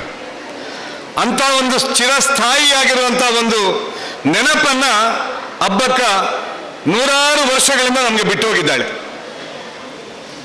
ಸರ್ವಸಾಮಾನ್ಯರು ಮಾಡಲಿಕ್ಕೆ ಸಾಧ್ಯ ಇಲ್ಲದ ಅತ್ಯಂತ ಬಲಿಷ್ಠವಾಗಿರತಕ್ಕಂಥ ಪೋರ್ಚುಗೀಸರ ಸೈನ್ಯವನ್ನ ಉಳ್ಳಾಲಕ್ಕೆ ಕಾಲಿಡಲಿಕ್ಕೆ ಬಿಡಬಾರದು, ಸಾಗರದ ಮಧ್ಯದಲ್ಲಿ ಅವರನ್ನು ಹೊಡೆದು ಓಡಿಸಬೇಕು ಅಂತ ಹೇಳುವಂಥ ತೀರ್ಮಾನವನ್ನು ಮಾಡಿ ಯುದ್ಧವನ್ನು ಸಂಘಟಿಸಿ ಸಾಗರದ ಮಧ್ಯದಲ್ಲಿ ಅವರನ್ನು ಹೊಡೆದು ಓಡಿಸಿರತಕ್ಕಂಥ ವೀರ ಅಬ್ಬಕ್ಕನ ಕಥೆಯನ್ನು ನಾವು ಓದಬೇಕು, ಕೇಳಬೇಕು. ಇವತ್ತು ಅದರ ಬಗ್ಗೆ ಸ್ವಲ್ಪ ಮಟ್ಟಿಗೆ ನಮಗೆ ಮಾಹಿತಿಯನ್ನು ಇರುವ ಸಮಯದಲ್ಲಿ ತಿಳಿಸಲಿಕ್ಕೆ ನಮ್ಮ ಸ್ನೇಹಿತರು ಬಂದಿದ್ದಾರೆ. ಈ ದೇಶದ ಇತಿಹಾಸ ನಾನು ತುಂಬ ಮಾತನಾಡಲಿಕ್ಕೆ ಹೋಗಲ್ಲ, ಮುಖ್ಯವಾಗಿ ಮಾತನಾಡಬೇಕಾಗಿದ್ದ ಕೇಶವಣ್ಣ ಇದ್ದಾರೆ. ಈ ದೇಶದ ಇತಿಹಾಸ ಸರಿಯಾದ ರೀತಿಯಲ್ಲಿ ನಮಗೆ ತಿಳಿಸಲಿಲ್ಲ. ಈಗ VC ಅವರು ಮಾತನಾಡಿದರು ಅಬ್ಬಕ್ಕನ ಬಗ್ಗೆ. ಹೋರಾಟ ಮಾತ್ರ ಅಲ್ಲ, ಇನ್ನೇನು ಮುಖಗಳಿದೆ ಅಂತ. ಅವ್ರು ಹೇಳಿದಂಥ ವಿಷಯ ಸತ್ಯ ಇದೆ. ಅನೇಕ ಮುಖಗಳನ್ನು ನಾವು ಅವರ ಜೀವನದಲ್ಲಿ ಬಂದಿರುವಂಥದ್ದನ್ನು ನಾವು ಅಧ್ಯಯನಕ್ಕೆ ಉಪಯೋಗಿಸಲೇಬೇಕು. ಅಲ್ಲಿ ವ್ಯಾಪಾರದ ವ್ಯವಸ್ಥೆ ಇತ್ತು, ಕೌಟುಂಬಿಕ ವ್ಯವಸ್ಥೆ ಇತ್ತು. ಗಂಡನನ್ನೇ ಎದುರು ಹಾಕಿ ರಾಷ್ಟ್ರಕ್ಕೋಸ್ಕರ ಕೆಲಸ ಮಾಡಿದಂಥ ಅವಳ ಜೀವನದ ನೋವಿನ ಕಥೆಯೂ ಇತ್ತು. ಎಲ್ಲರನ್ನ ಜೋಡಿಸಬೇಕು ಎನ್ನುವ ಕಾರಣಕ್ಕೋಸ್ಕರ ಈ ಊರಿನ ಮಗವೀರರು, ಬಿಲ್ಲವರು, ಬಂಟರು, ಮಾಪಿಳ್ಳೆಗಳು ಎಲ್ಲರನ್ನೂ ಸೇರಿಸಿ ಪೋರ್ಚುಗೀಸರ ವಿರುದ್ಧ ಒಂದಾಗಿ ರಾಷ್ಟ್ರಕ್ಕೋಸ್ಕರ ಹೋರಾಟ ಮಾಡಿದಂತಹ ಒಂದು ಒಟ್ಟುಗೂಡಿಸಿಕೆಯ ಸಾಮರಸ್ಯವೂ ಅವರ ಜೀವನದಲ್ಲಿತ್ತು. ಅನೇಕ ಮುಖಗಳ ಅಧ್ಯಯನ ಆಗಬೇಕಾಗಿದೆ, ಆಗಿದೆ, ಆಗ್ತಾ ಇದೆ. ಅದು ಒಟ್ಟಿನಲ್ಲಿ ನಾವು ನಮ್ಮ ಇತಿಹಾಸವನ್ನು ಅಧ್ಯಯನ ಮಾಡುವಾಗ ಇತಿಹಾಸದಲ್ಲಿ ಭಾರಿ ದೊಡ್ಡದಾಗಿರ್ತಕ್ಕಂಥ ಲೋಪ ಆಗಿರುವಂಥದ್ದು ನಾವು ಕಾಣ್ತೀವಿ. ಕಳೆದ 2000 ವರ್ಷಗಳಲ್ಲಿ ಭಾರತದ ಮೇಲೆ ಆಗಿರತಕ್ಕಂಥ ದಾಳಿಗಳೆಷ್ಟು, ಯಾರೆಲ್ಲ ಬಂದರು, ಆ 2000 ವರ್ಷಗಳ ದಾಳಿಯಲ್ಲಿಯೂ ಭಾರತ ನಾಶ ಆಗದೆ ಉಳಿದಿದೆ ಎನ್ನುವಂಥದ್ದು ಬಹಳ ಮುಖ್ಯವಾದಂಥ ಸಂಗತಿ. ಈ ಜಗತ್ತಿನಲ್ಲಿ 200ಕ್ಕಿಂತ ಹೆಚ್ಚು ಸಂಸ್ಕೃತಿಗಳಿತ್ತು. ಉಳಿದಿರುವಂಥದ್ದು 2 ಸಂಸ್ಕೃತಿ, ಭಾರತೀಯ ಸಂಸ್ಕೃತಿ ಮತ್ತು ಚೀನಿ ಸಂಸ್ಕೃತಿ ಮಾತ್ರ. ಬೇರೆ ದೇಶಗಳಿಗೆ ಆಕ್ರಮಣ ಆದಾಗ ಆಕ್ರಮಣಕಾರರ 10 ವರ್ಷಗಳ ಪ್ರಯತ್ನದಲ್ಲಿಯೇ ಆ ದೇಶದ ಸಂಸ್ಕೃತಿಗಳು ನಾಶ ಆಗಿದೆ. ಆದರೆ ಭಾರತದ ಮೇಲೆ ಆಗಿರತಕ್ಕಂಥ 2000 ವರ್ಷಗಳ ಆಕ್ರಮಣವನ್ನು ಸತತವಾಗಿ ತಡೆಗಟ್ಟ ಭಾರತೀಯತೆಯನ್ನು, ನಮ್ಮ ಭವ್ಯವಾಗಿರ್ತಕ್ಕಂಥ ಪರಂಪರೆಯನ್ನು ಉಳಿಸಿ ಬೆಳೆಸುವಂಥ ಒಂದು ದೊಡ್ಡ ಕೆಲಸ ಈ ದೇಶದಲ್ಲಿ ಆಗಿದೆ. ಯಾರೆಲ್ಲ ಬಂದರು? ಹೂಣರು ಬಂದರು, ಶಕರು, ಗ್ರೀಕರು, ಪಠಾಣರು, ಖಿಲ್ಜಿಗಳು, ಅಫ್ಘಾನರು, ಮೊಘಲರು, ಡಚ್ಚರು, ಫ್ರೆಂಚರು, ಪೋರ್ಚುಗೀಸರು, ಬ್ರಿಟಿಷರು, ಎಷ್ಟು ಜನ ಬಂದರು ಈ ದೇಶದ ಮೇಲೆ. ಎಲ್ಲರೂ ಬಂದಾಗಲೂ ಅವರನ್ನು ಎದುರಿಸಿರತಕ್ಕಂಥ ವೀರ ಕಥೆಗಳನ್ನು ನಾವು ನಮ್ಮ ಮಕ್ಕಳಿಗೆ ಹೇಳ್ತಾ ಇದ್ರೆ ಈ ದೇಶದಲ್ಲಿ ಸ್ವಾಭಿಮಾನಿ ಸಮಾಜ ರಚನೆ ಆಗ್ತಾ ಇತ್ತು. ಅಲೆಕ್ಸಾಂಡರ್ ದಿ ಗ್ರೇಟ್ ಇಡೀ ಜಗತ್ತನ್ನೇ ಗೆದ್ದವ ಅಂತ ಕೇಳ್ತೀವಿ ನಾವು. ಆದರೆ ಅಲೆಕ್ಸಾಂಡರ್ ಅನ್ನು ಸೋಲಿಸಿದ್ದು ಭಾರತದಲ್ಲಿ ಒಂದು ಪುಟ್ಟ 2 ಸಂಸ್ಥಾನಗಳು, ಕ್ಷುದ್ರಕ ಮತ್ತು ಮಾಳವ ಅಂತ. ಆ 2 ಸಂಸ್ಥಾನಗಳ ಮಧ್ಯೆ ಯಾವತ್ತೂ ಯುದ್ಧ ನಡೀತಾ ಇತ್ತು. ಅವರು ಒಟ್ಟಾಗಿ ಇದ್ದದ್ದೇ ಇಲ್ಲ. ಅಲೆಕ್ಸಾಂಡರ್ ಬರ್ತಾನೆ ಅಂತ ಕಾರಣಕ್ಕೋಸ್ಕರ 2 ಸಂಸ್ಥಾನಗಳು ಒಟ್ಟಾಗ್ತವೆ. ಒಟ್ಟಾದ ಮೇಲೆ ಅವರು ಯೋಚನೆ ಮಾಡ್ತಾರೆ, ಇನ್ನು ಮುಂದೆ ನಮ್ಮ ಮಧ್ಯೆ ಭಿನ್ನಾಭಿಪ್ರಾಯವೇ ಬರಬಾರ್ದು, ಅದಕ್ಕೇನು ಮಾಡಬೇಕು? ಆಗ ಅವರು ಯೋಚನೆ ಮಾಡುವಂಥದ್ದು, ನಾವೊಂದು ಸಾಮೂಹಿಕ ವಿವಾಹ ಮಾಡೋಣ ಅಂತ. ಆ 2 ಸಂಸ್ಥಾನಗಳ ಮಧ್ಯೆ ಸಾಮೂಹಿಕ ವಿವಾಹ ಮಾಡ್ತಾರೆ. ಇನ್ನು ಮುಂದೆಂದೂ ನಮ್ಮಲ್ಲಿ ಭೇದ ಬರಬಾರದು ಅಂತ ಹೇಳುವಂಥ ರೀತಿಯಲ್ಲಿ ಒಟ್ಟಾಗ್ತಾರೆ. ಅಲೆಕ್ಸಾಂಡರ್ನ ವಿರುದ್ಧ ಹೋರಾಡ್ತಾರೆ. ಕ್ಷುದ್ರಕ ಸಂಸ್ಥಾನದ ಒಬ್ಬ ಸಾಮಾನ್ಯ ಸೈನಿಕನ ವಿಷದ ಬಾಣ ತಾಗಿದಂಥ ಅಲೆಕ್ಸಾಂಡರ್ ವಾಪಸ್ ಹೋಗ್ತಾನೆ, ಸಮುದ್ರದ ಮಧ್ಯೆ ಪ್ರಾಣವನ್ನು ಕಳ್ಕೊಳ್ತಾನೆ. ಯಾವ ಇತಿಹಾಸ ನಮಗೆ ಇದನ್ನು ಹೇಳ್ಕೊಟ್ಟಿದೆ? ಹೂಣರು ಶಕರು, ವಿಕ್ರಮಾದಿತ್ಯ ಶಾಲಿವಾಹನನ ಕಥೆಗಳನ್ನು ನಾವು ಕೇಳಲಿಲ್ಲ. ಮೊಘಲರ ವಿರುದ್ಧ ಹೋರಾಟ ಮಾಡಿರತಕ್ಕಂಥ ಅನೇಕ ಕಥೆಗಳಿದೆ. ಅರಬ್ಬರು ಬಂದರು, ಈ ದೇಶದ ಮೇಲೆ ದಾಳಿ ಮಾಡಿದರು. ಅವರನ್ನ ಯಾವ ರೀತಿ ಸೋಲಿಸಿದ್ರು? ಒಬ್ಬ ರಾಜ ಇದ್ದ, ಹೋರಾಟ ಮಾಡ್ತಾನೆ, ತಾನು ಸಾಯ್ತಾನೆ. ಅವನ ಹೆಂಡತಿ ಅವಳು ಹೋರಾಟ ಮಾಡ್ತಾಳೆ, ಅವಳು ಸಾಯ್ತಾಳೆ. ಮಗ ಇರ್ತಾನೆ, ಅವನು ಹೋರಾಟ ಮಾಡ್ತಾನೆ, ಅವನು ಸಾಯ್ತಾನೆ. ಕೊನೆಗೆ ಉಳಿದಿರತಕ್ಕಂಥ 2 ಯುವತಿಯರನ್ನ ಬಂದಿರತಕ್ಕಂಥ ಅರಬ್ಬ ತನ್ನ ಖಲೀಫನಿಗೆ ಗಿಫ್ಟ್ ಕೊಡ್ಲಿಕ್ಕೆ ಕರ್ಕೊಂಡು ಹೋಗ್ತಾನೆ. ಆದ್ರೆ ಅವರಿಬ್ಬರು ಮಾತಾಡ್ಕೊಳ್ತಾರೆ, ಏನಾದ್ರೂ ಅದಕ್ಕೆ ಶಾಸ್ತಿ ಮಾಡಬೇಕು ಅಂತ. ಖಲೀಫನಿಗೆ ಗಿಫ್ಟ್ ಕೊಡಬೇಕಿದ್ರೆ ಅವ್ರು ಹೇಳ್ತಾರೆ, ದಾರಿಯ ಮಧ್ಯೆ ನಮ್ಮಿಬ್ಬರನ್ನ ಇವರು ಹಾಳು ಮಾಡಿ ನಿಮಗೆ ಕೊಡ್ತಾ ಇದ್ದಾನೆ ಗಿಫ್ಟ್ ಅಂತ ಹೇಳುವಂಥದ್ದನ್ನು ಹೇಳ್ತಾರೆ. ಖಲೀಫ ಯಾವುದು ಯೋಚನೆ ಮಾಡದೆ, ಯಾರು ಸೇನಾಧಿಪತಿಯಾಗಿ ಭಾರತಕ್ಕೆ ಬಂದಿದ್ದ ಅವನಿಗೆ ಶಿಕ್ಷೆಯನ್ನ, ಮರಣದಂಡನೆಯನ್ನ ಕೊಡ್ತಾನೆ. ಇವರ ಕಣ್ಣೆದುರೇ ಅವರನ್ನು ಕೊಲ್ತಾರೆ. ಆಮೇಲೆ ತಾವಿಬ್ಬರೂ ಯುವತಿಯರು ಚುಚ್ಚಿಕೊಂಡು ಸಾಯ್ತಾರೆ. ಇದು ಇತಿಹಾಸದಲ್ಲಿದೆ. ನಾವು ಹೇಳ್ತಾ ಇದ್ರೆ ನಮ್ಮ ದೇಶದ ಯುವಕ ಯುವತಿಯರಲ್ಲಿ ಎಂಥ ಸ್ವಾಭಿಮಾನ ಬೆಳೀತಾ ಇತ್ತು. ಗಜನಿ ಮಹಮ್ಮದ್ ಬಂದ, ಅವನನ್ನು ಮಾತನ್ನ ಕೇಳಿದ. ರಾಣಿ ಪದ್ಮಿನಿ ಅತ್ಯಂತ ಸೌಂದರ್ಯವತಿ, ಅವನನ್ನು ನೋಡಬೇಕು ಅಂತ ಆ ರಾಜ ರತ್ನಸಿಂಹನಿಗೆ ಪತ್ರ ಬರೀತಾನೆ, ನಿನ್ನಲ್ಲಿಗೆ ನಾನು ಅತಿಥಿಯಾಗಿ ಬರ್ತೇನೆ ಅಂತ. ಅತಿಥಿ ದೇವೋಭವ, ಅವನು ಕರೀತಾನೆ ಒಳಗೆ, ಎಲ್ಲ ರೀತಿಯ ಸತ್ಕಾರವನ್ನು ಮಾಡ್ತಾನೆ. ಮಾಡಿ ಕಳಿಸ್ಬೇಕಿದ್ರೆ ಆ ಖಿಲ್ಜಿ ಹೇಳ್ತಾನೆ, ನಾನೊಂದು ಮಾತು ಕೇಳಿದ್ದೇನೆ, ನಿನ್ನ ಪತ್ನಿ ಸೌಂದರ್ಯವತಿ, ಅವನೊಮ್ಮೆ ನಾನು ನೋಡಬೇಕು ಅಂತ ಹೇಳ್ತಾನೆ. ಆದರೆ ರಾಜಸ್ಥಾನಿಯರು ಮುಖವನ್ನು ತೋರಿಸುವ ಹಾಗಿಲ್ಲ. ದೊಡ್ಡದಾಗಿರತಕ್ಕಂಥ ಒಂದು ಕನ್ನಡಿಯನ್ನಿಟ್ಟು ಕೊಠಡಿಯ ಒಳಗಿನಿಂದ ಅವಳ ಮುಖವನ್ನ ಕಾಣುವಂತೆ ಆ ರಾಜನಿಗೆ ಖಿಲ್ಜಿಗೆ ತೋರಿಸಲಾಗುತ್ತೆ. ಆದರೆ ವಾಪಸ್ ಹೋದಂಥ ಖಿಲ್ಜಿ ದೊಡ್ಡದಾಗಿರತಕ್ಕಂಥ ಸೈನ್ಯದಿಂದ ರತ್ನಸಿಂಹನ ವಿರುದ್ಧ ಯುದ್ಧಕ್ಕೆ ಬರ್ತಾನೆ. ಘನಘೋರ ಸಂಗ್ರಾಮ ಆಗುತ್ತೆ. ರಾಜ ಸೋಲ್ತಾನೆ. ಖಿಲ್ಜಿ ಇನ್ನೇನು ಪದ್ಮಿನಿ ಸಿಕ್ಕಿದ್ರು ಅಂತ ಒಳಗೆ ಬರಬೇಕಿದ್ರೆ ಇಡೀ ಆವರಣದಾದ್ಯಂತ ಬೆಂಕಿಯನ್ನು ಹಾಕಿ, ಸ್ವಂತ ಬೆಂಕಿಗೆ ಚಿತೆಗೆ ಆಹುತಿಯಾಗಿರ್ತಕ್ಕಂಥ ಪದ್ಮಿನಿಯ ಕಥೆಯನ್ನು ನಾವು ಕೇಳಲಿಲ್ಲ. ಗುರು ಗೋವಿಂದ ಸಿಂಹನಿಗೆ 2 ಮಕ್ಕಳಿದ್ರು, ಫತೇಹ್ ಸಿಂಗ್, ಜೊರಾವರ್ ಸಿಂಗ್. ಅಲೆಕ್ಸಾಂಡರ್ನಿಗೆ ಅನಿಸ್ತು ಈ ದೇಶದ ಕೆಚ್ಚನ್ನು ನಿಲ್ಲಿಸಬೇಕು ಅಂತ. ಗುರು ಗೋವಿಂದ ಸಿಂಹನ 2 ಮಕ್ಕಳನ್ನ ಕದ್ದುಕೊಂಡು ಹೋಗಿಸ್ತಾನೆ. 13 ಮತ್ತು 15 ವರ್ಷದ 2 ಮಕ್ಕಳು. ಅವ್ರಿಗೆ ಹೇಳ್ತಾನೆ, ನೀನು ನನ್ನ ಜೊತೆ ಸೇರಬೇಕು. ಇವ್ರು ಹೇಳ್ತಾರೆ, ಆಗೋದಿಲ್ಲ, ಗುರು ಗೋವಿಂದ ಸಿಂಹನಿಗೆ ಹುಟ್ಟಿದ ಮಕ್ಕಳು ನಾವು ಅಂತ ಹೇಳ್ತಾರೆ. ದೊಡ್ಡ ಶಿಕ್ಷೆಯನ್ನು ಕೊಡ್ತಾರೆ 2 ಮಕ್ಕಳಿಗೆ. ವಿಶಾಲವಾದ ಬಯಲಿನಲ್ಲಿ 2ರನ್ನ ನಿಲ್ಲಿಸ್ತಾರೆ. ಸುತ್ತಲೂ ಇಟ್ಟಿಗೆ ಕಟ್ಕೊಂಡು ಬರ್ತಾರೆ, ಜೀವಂತ ಸಮಾಧಿ ಮಾಡಬೇಕು ಅಂತ. ಕಟ್ತಾ ಕೇಳ್ತಾರೆ, ಬಂದ್ಬಿಡಿ ನೀವು, ಒಳ್ಳೆಯ ಅರಮನೆ ಕೊಡ್ತೀವಿ, ಊಟ ಕೊಡ್ತೀವಿ, ಡ್ರೆಸ್ ಕೊಡ್ತೀವಿ, ಎಲ್ಲ ಕೊಡ್ತೀವಿ, ಬದುಕಿಕೊಳ್ಬೋದು ಅಂತ. ಆ ಮಕ್ಕಳು ಒಪ್ಪಲ್ಲ. ಇನ್ನೇನು ಇಟ್ಟಿಗೆ ಕುತ್ತಿಗೆ ತನಕ ಬರುತ್ತೆ, ಆಗ ಅಣ್ಣ ಜೊರಾವರ್ ಸಿಂಹನ ಕಣ್ಣಿನಲ್ಲಿ ಸಣ್ಣ ನೀರು ಬರುತ್ತೆ ಅಂತ. ಆಗ ತಮ್ಮ ಕೇಳ್ತಾನೆ, ಯಾಕೆ ಕಣ್ಣೀರು ನಿನಗೆ ಬದುಕುವ ಆಸೆ ಇದ್ರೆ ಹೋಗು, ನನ್ನ ತಂದೆಯ ಈ ದೇಶದ ಸ್ವಾಭಿಮಾನವನ್ನು ಉಳಿಸ್ಲಿಕ್ಕೆ ನಾನೊಬ್ಬ ಸಾಕು ಅಂತ ಹೇಳ್ತಾನೆ ತಮ್ಮ. ಆಗ ಅಣ್ಣ ಹೇಳ್ತಾನೆ, ಸಾಯ್ತೇನೆ ಅಂತ ಬಂದಿರತಕ್ಕಂಥ ಕಣ್ಣೀರಲ್ಲ ನಂದು, ನನಗಿಂತ ಸಣ್ಣ ಇದ್ದಿ, ಕುಳ್ಳ ಇದ್ದಿ ನೀನು. ಇನ್ನು ಒಂದೇ ಸುತ್ತು ಇಟ್ಟಿಗೆ ಕಟ್ಟಿದರೆ ನೀನು ಜೀವಂತ ಸಮಾಧಿ ಆಗ್ತಿ, ನನಗೆ 2 ಸುತ್ತು ಇಟ್ಟಿಗೆ ಕಟ್ಟಬೇಕು, ನಾನು ಎತ್ತರ ಇದ್ದೇನೆ. ನನಗಿಂತ ಮೊದಲು ಈ ದೇಶಕ್ಕೋಸ್ಕರ ಪ್ರಾಣ ಸಮರ್ಪಣೆ ಮಾಡುವಂಥ ಅವಕಾಶ ನಿನಗೆ ಸಿಕ್ಕಿತಲ್ಲ ಎನ್ನುವಂಥ ದುಃಖ ನನಗೆ ಅಂತ ಹೇಳ್ತಾನೆ. ಎಂಥ ಒಂದು ಶ್ರೇಷ್ಠವಾದಂಥ ಮಕ್ಕಳ ಪರಂಪರೆ ಇತ್ತು, ತಾಯಂದಿರ ಪರಂಪರೆ, ವೀರ ಸೇನಾನಿಗಳ ಪರಂಪರೆ, ಮಕ್ಕಳ ಪರಂಪರೆ. ಇತಿಹಾಸದಲ್ಲಿ ಹೇಳಬೇಕಾಗಿರತಕ್ಕಂಥ 100 ಕಥೆಗಳಿದೆ ನಮ್ಮಲ್ಲಿ. ತನ್ನ ಕಣ್ಣೆರಡನ್ನೂ ಕಳ್ಕೊಂಡಂಥ ಪೃಥ್ವಿಚರ ಚೌಹಾಣ್ 6 ಬಾರಿ ಸೋಲಿಸ್ತಾನೆ ಅವನು ಗೋರಿ ಮಹಮ್ಮದನ್ನ. 7ನೇ ಬಾರಿ ಸೋಲ್ತಾನೆ. ಆಗ ಕೇಳ್ತಾನೆ, 6 ಸಾರಿ ನಾನು ನಿನ್ಗೆ ಕ್ಷಮೆ ಕೊಟ್ಟಿದ್ದೇನೆ, ನನ್ನನ್ನು ಈಗ ನೀನು ಕ್ಷಮಿಸು ಅಂತ. ಅವನು ನಗ್ತಾನೆ, ನೀನು ಹುಚ್ಚ, ನಾನು ಯಾಕೆ ಕ್ಷಮೆ ಕೊಡ್ಲಿ? ಅವನನ್ನು ಕರ್ಕೊಂಡು ಹೋಗ್ತಾನೆ ಕಾಬೂಲಿಗೆ.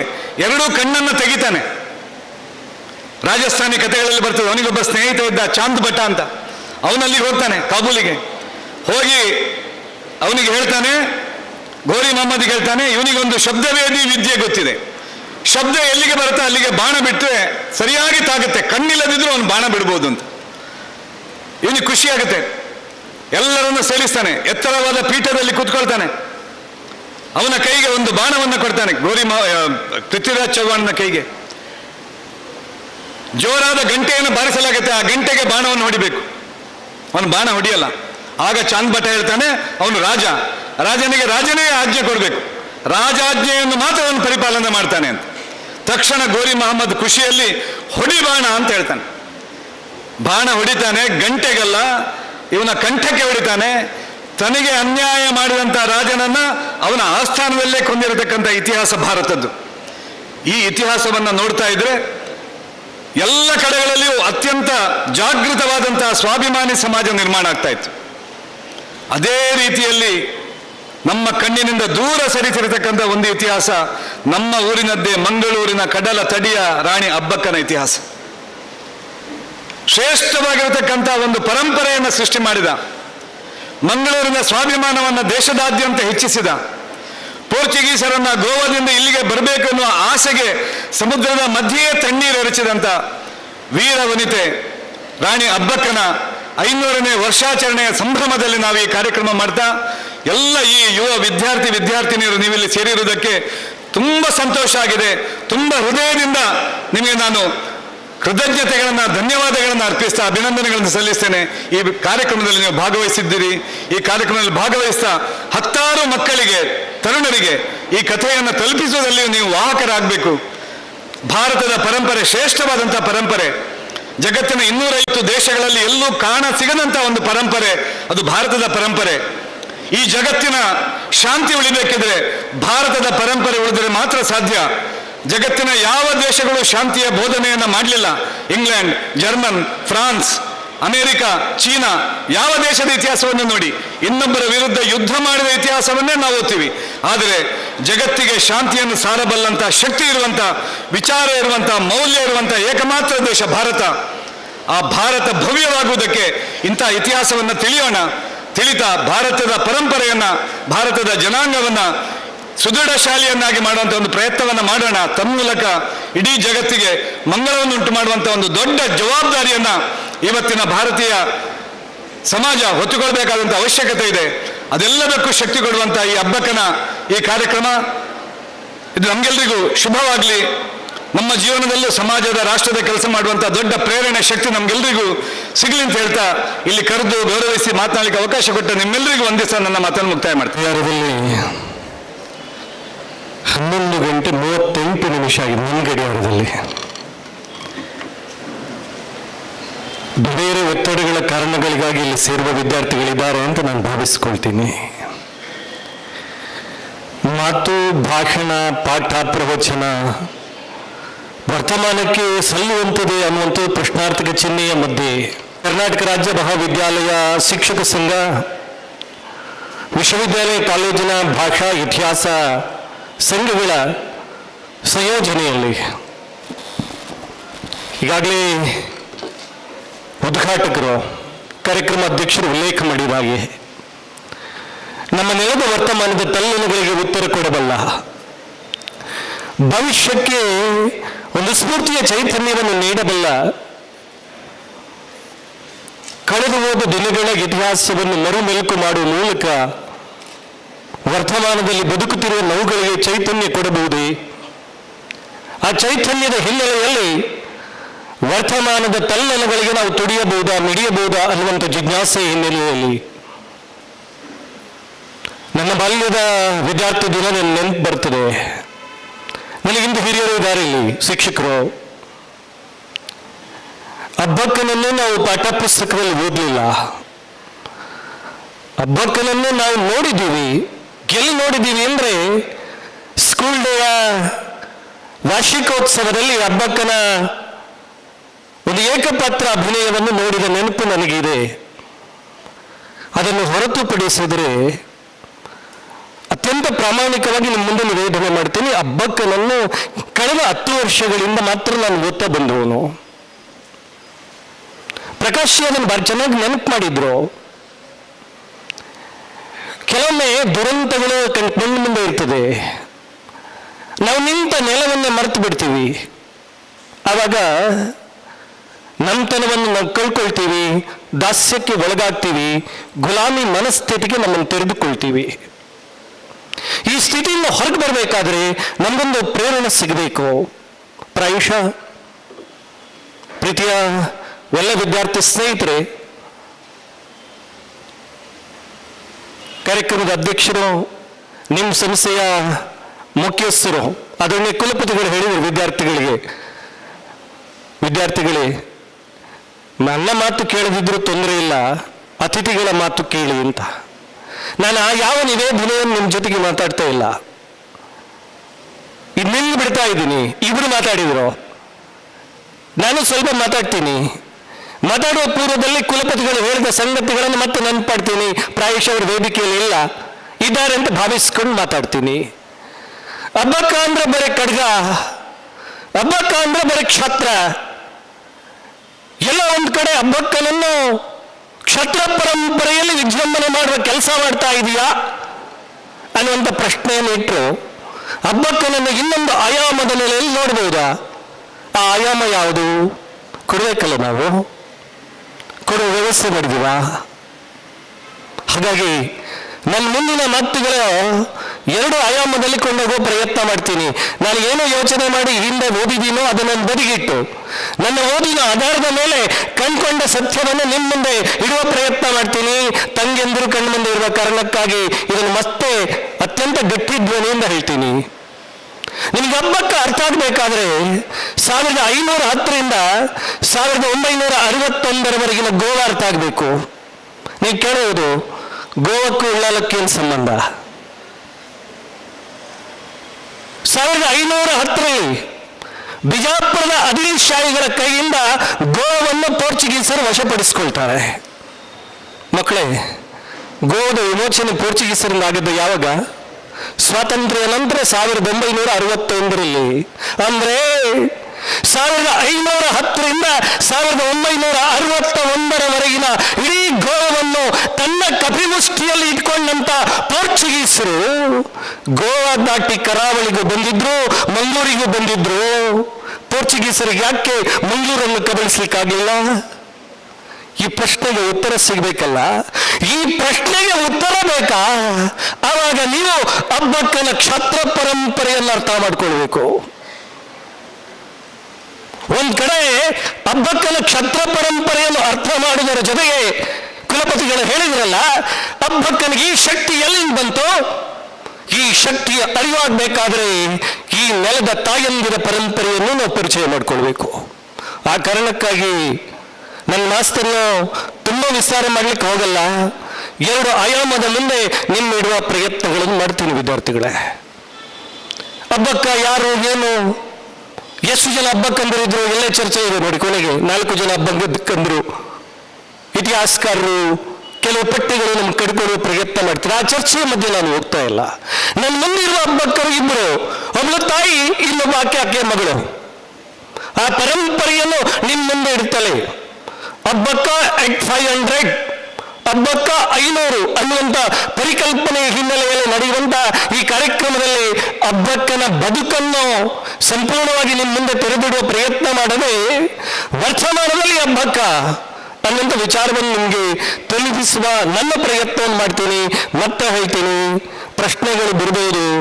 ಕೇಶವ ಬಂಗೇರರು ಅಬ್ಬಕ್ಕನ ಬಗ್ಗೆ ಮಾತಾಡಲಿಕ್ಕೆ ಏನು ಯೋಗ್ಯತೆ ಇದೆ?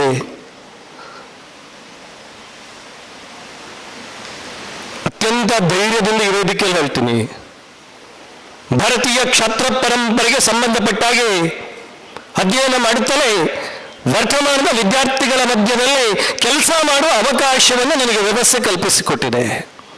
ಆ ಹಿನ್ನೆಲೆಯಲ್ಲಿ ಝಾನ್ಸಿ ರಾಣಿ ಲಕ್ಷ್ಮೀಬಾಯಿಯ ಹುಟ್ಟಿನ ದಿನ ಇದು.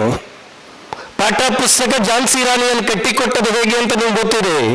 ಮುಕ್ಕಾಲು ಪುಟದಲ್ಲಿ ಕುದುರೆ, ಅದರ ಮೇಲೊಂದು ಹೆಣ್ಣು ಮಗಳು, ಕೈಯಲ್ಲೊಂದು ಖಡ್ಗ. 90% ಪಾಠ ಪುಸ್ತಕದಲ್ಲಿ ಖಡ್ಗ, ಕುದುರೆ, ಲಕ್ಷ್ಮೀಬಾಯಿ. 3 ವಾಕ್ಯದಲ್ಲಿ ಅವಳ ಚರಿತ್ರೆ.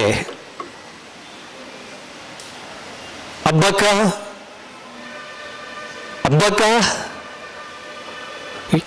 ನಿಮ್ಗೆ ಅರ್ಥ ಆಗ್ಬೇಕಾದ್ರೆ ಮತ್ತೆ ಹೇಳ್ತಾನೆ, ಈ ತುಳುನಾಡಿನ ಪರಂಪರೆಯನ್ನು ನಾವು ಅರ್ಥ ಮಾಡ್ಕೊಳ್ಳೇಬೇಕು. ಹೆಣ್ಣು ಅಂದ್ರೆ ಹೀಗೆ, ಹೆಣ್ಮಕ್ಳು ಅಂದ್ರೆ ಹೀಗೆ. ಇವತ್ತಿಗೂ ಚಿಂತನೆ ಒಂದು ಪಾರ್ಶ್ವ ಇರುವ ಈ ನೆಲದಲ್ಲಿ ಹಬ್ಬಕ್ಕೆ ಹೇಗೆ ಪಟ್ಟವನ್ನೇರಿದ್ಲು, ಅವಳಾಗಿ ರಾಣಿ ಆದ್ಲು. ಅದನ್ನು ಅರ್ಥ ಮಾಡ್ಕೊಳ್ಬೇಕಾದ್ರೆ ಈ ನಾಡಿನ ಪರಂಪರೆ, ಈ ನಾಡಿನ ರೂಢಿಗಳನ್ನು ನಾವು ತಿಳ್ಕೊಳ್ಳೋ ಪ್ರಯತ್ನ ಮಾಡಿಕೊಳ್ಬೇಕಲ್ಲ. ಅಳಿಯಕಟ್ಟು ಸಂತಾನದ ಅರ್ಥ ನನಗಾದ್ರೆ ಹಬ್ಬಕ್ಕೆ ನನ್ಗೆ ಅರ್ಥ ಆಗ್ತದೆ. ವಿಜಯನಗರ ಸಾಮ್ರಾಜ್ಯದ ಕೊನೆಯ ದಿನಗಳು ನಿಮ್ಮ ಮನಸ್ಫೂರ್ತಿಗೆ ಬಂದ್ರೆ, ಆ ಹೊತ್ತಿನಲ್ಲಿ ತುಳುನಾಡಿನಲ್ಲಿ ಆಳ್ವಿಕೆ ಮಾಡುವ 12ಕ್ಕೂ ಮಿಕ್ಕ ರಾಜಮನೆತನಗಳು ಇಲ್ಲಿ ಕೊಟ್ಟಿದ್ದಾರೆ, ಸಾಧ್ಯವಾದ್ರೆ ನೋಡ್ಕೊಳ್ಳಿ. ಆ ರಾಜ್ಯ ಮನೆತನಗಳ ಮಧ್ಯದ ವೈಷಮ್ಯ ವೈರುಧ್ಯಗಳು ಹೇಗಿತ್ತು. ಹಬ್ಬಕ್ಕೆ ಮದುವೆಯಾಗಿದ್ದು ಬಂಗಾರಸರ ಒಬ್ಬನಾದಂತ ಲಕ್ಷ್ಮಪ್ಪ ಬಂಗಾರಸನನ್ನು. ಹಬ್ಬಕ್ಕೆ ಚೌಟ ಮನೆತನಗೆ ಸೇರಿದವರು. ನಿಮಗೆ ಚೌಟ ಮನೆತನ ಮತ್ತು ಬಂಗಾರಸರ ಬಗ್ಗೆ ಅಧ್ಯಯನ ಮಾಡಿದರೆ ಅವರಿಬ್ಬರ ಮಧ್ಯದ ವೈರುಧ್ಯಗಳು, ವೈಷಮ್ಯಗಳು, ಕಾದಾಟಗಳು, ಇದರ ಮಧ್ಯದಲ್ಲೂ ಜೈನ ಮನೆತನಕ್ಕೆ ಸೇರಿದ ಪುತ್ತಿಗೆ ಅರಮನೆಯಲ್ಲಿ ಇದ್ದಂತ ಚೌಟ ಮನೆಯ ಹಬ್ಬಕ್ಕ ಮಂಗಳೂರಿನ ಬಂಗರಸ ಲಕ್ಷ್ಮಪ್ಪನ ಬಂಗರಸನನ್ನು ಮದುವೆಯಾಗಿ ಮಂಗಳೂರನ್ನು ಸೇರುವ ಅಪೂರ್ವದ ದಿನಗಳು. ಗಂಡನೊಟ್ಟಿಗೆ ಜೀವನ ಮಾಡುತ್ತಾ ಸುಖಿ ಜೀವನ. ಚಿಕ್ಕರಾಯ ಇರ್ಬೋದು, ಚೆಲುವರಾಯ ಇರ್ಬೋದು, ತಿರುಮಾಲಮ್ಮ ಇರ್ಬೋದು, 3 ಮಕ್ಕಳು. ಬಾಲ್ಯದಲ್ಲೇ ಕೌಮಾರ್ಯದಲ್ಲೇ ಚಿಕ್ಕರಾಯ ತೀರ್ಕೊಳ್ತಾನೆ. ತಿರುಮಲಗೆ ಮದುವೆಯಾಗಿ ಕುಂಬಳ ಅರಸನ ಜೊತೆಗೆ ಮದುವೆ ಆಗ್ತಾನೆ. ಉಳಿದವನೊಬ್ಬ ಚೆಲುವರಾಯ ತನ್ನ ಜೊತೆಗಿರ್ತಾಳೆ.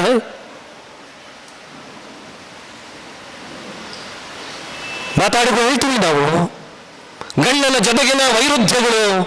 ಗಂಡನನ್ನು ಬಿಟ್ಟು ಅರಮನೆಯನ್ನು ಬಿಟ್ಟೆ ಹಬ್ಬಕ್ಕೆ ಹೋದ್ಲು. ಯಾವ ಕಾರಣಕ್ಕಾಗಿ ಹೋದ್ಲು? ಹಬ್ಬಕ್ಕ ಗಂಡನ ಮನೆಯನ್ನು ಯಾವ ಕಾರಣಕ್ಕಾಗಿ ತೊರೆದು ನಾವು ಅಧ್ಯಯನ ಮಾಡ್ಬೇಕಲ್ಲ. ಹಬ್ಬಕ್ಕ ನಮಗೆ ಇನ್ನೊಂದು ಆಯಾಮದಲ್ಲಿ ಹೋಗುವಾಗ ಹಬ್ಬಕ್ಕ ಹೆಣ್ಣು ಪರಂಪರೆಯ, ಸ್ತ್ರೀ ಪರಂಪರೆಯ, ಭಾರತೀಯ ನಾರಿ ಪರಂಪರೆಯ ಮಕುಟಮಣಿಯಾಗ್ತಾಳೆ ಅವಳು. ತನ್ನ ಗಂಡ ಲಕ್ಷ್ಮಪ್ಪ ಆವತ್ತಿನ ಪೋರ್ಚುಗೀಸರ ಆಣತಿಯಂತೆ ಮಂಗಳೂರಿನ ಪಾರ್ಶ್ವದಲ್ಲಿ ಪೋರ್ಚುಗೀಸರಿಗೆ ನೆಲನಿಲ್ಲಲು ಜಾಗವನ್ನು ಕೊಡುವ ತೀರ್ಮಾನ ಮಾಡಿದಾಗ, ಇಲ್ಲಿ ಉತ್ಪತ್ತಿ ಮಾಡುವ ವಸ್ತುಗಳನ್ನು ಸಮುದ್ರ ಮಾರ್ಗದಲ್ಲಿ ವ್ಯಾಪಾರಕ್ಕೆ ಹೋಗುವಾಗ ತೆರಿಗೆ ಕೊಡಬೇಕು, ಸುಂಕ ಕೊಡಬೇಕು ಅನ್ನಂತ ಪೋರ್ಚುಗೀಸರ ಆಣತಿಗೆ ತಲೆಬಾಗಿದಾಗ ಅದನ್ನು ಧಿಕ್ಕರಿಸಿ ನಡೆಯುವ ಹೆಣ್ಣು ಮಗಳು ಹಬ್ಬಕ್ಕ. ಗಂಡನ ಲಂಪಟದಲ್ಲಿ ಗೊತ್ತಿತ್ತು, ಆದರೂ ಜೀವನ ಮಾಡಿದ್ಲು. ಗಂಡನ ಮನೆಯ ಅರಮನೆ ಎಲ್ಲ ಸುಖವನ್ನು ಅನುಭವಿಸ್ತಾ ಇದ್ಲು. ಅಲ್ಲಿ ಎಲ್ಲ ನ್ಯೂನ್ಯತೆಗಳ ಅರಿವಿತ್ತು, ಸಹಿಸಿಕೊಂಡು ಒಬ್ಬಳ ಅಪ್ಪಟ ನಾರಿಯಾಗಿ ಜೀವನ ಮಾಡ್ತಾ ಇದ್ಲು. ಆದರೆ ಯಾವಾಗ ಈ ನೆಲದ ಪ್ರಶ್ನೆಗಳು ಬಂತ, ಸ್ವಾಭಿಮಾನದ ಪ್ರಶ್ನೆಗಳು ಬಂತ, ತನ್ನ ಗಂಡನ ಮನೆಯವರು ಪೋರ್ಚುಗೀಸರಿಗೆ ತಲೆಬಾಗಿ ಜಿಯಾ ಉಲ್ಲಾಯ ಅಸಾಧ ಅಂತ ಬಾಳ ಹೊರಟಾಗ ಇದನ್ನು ಸಹಿಸುವುದಿಲ್ಲ ಅಂತ ಹೊರಟು ನಡೆದವಳು. ಬೇರೆ ಕಾರಣಕ್ಕಾಗಿ ಗಂಡನನ್ನು ಬಿಟ್ಟದ್ದಲ್ಲ.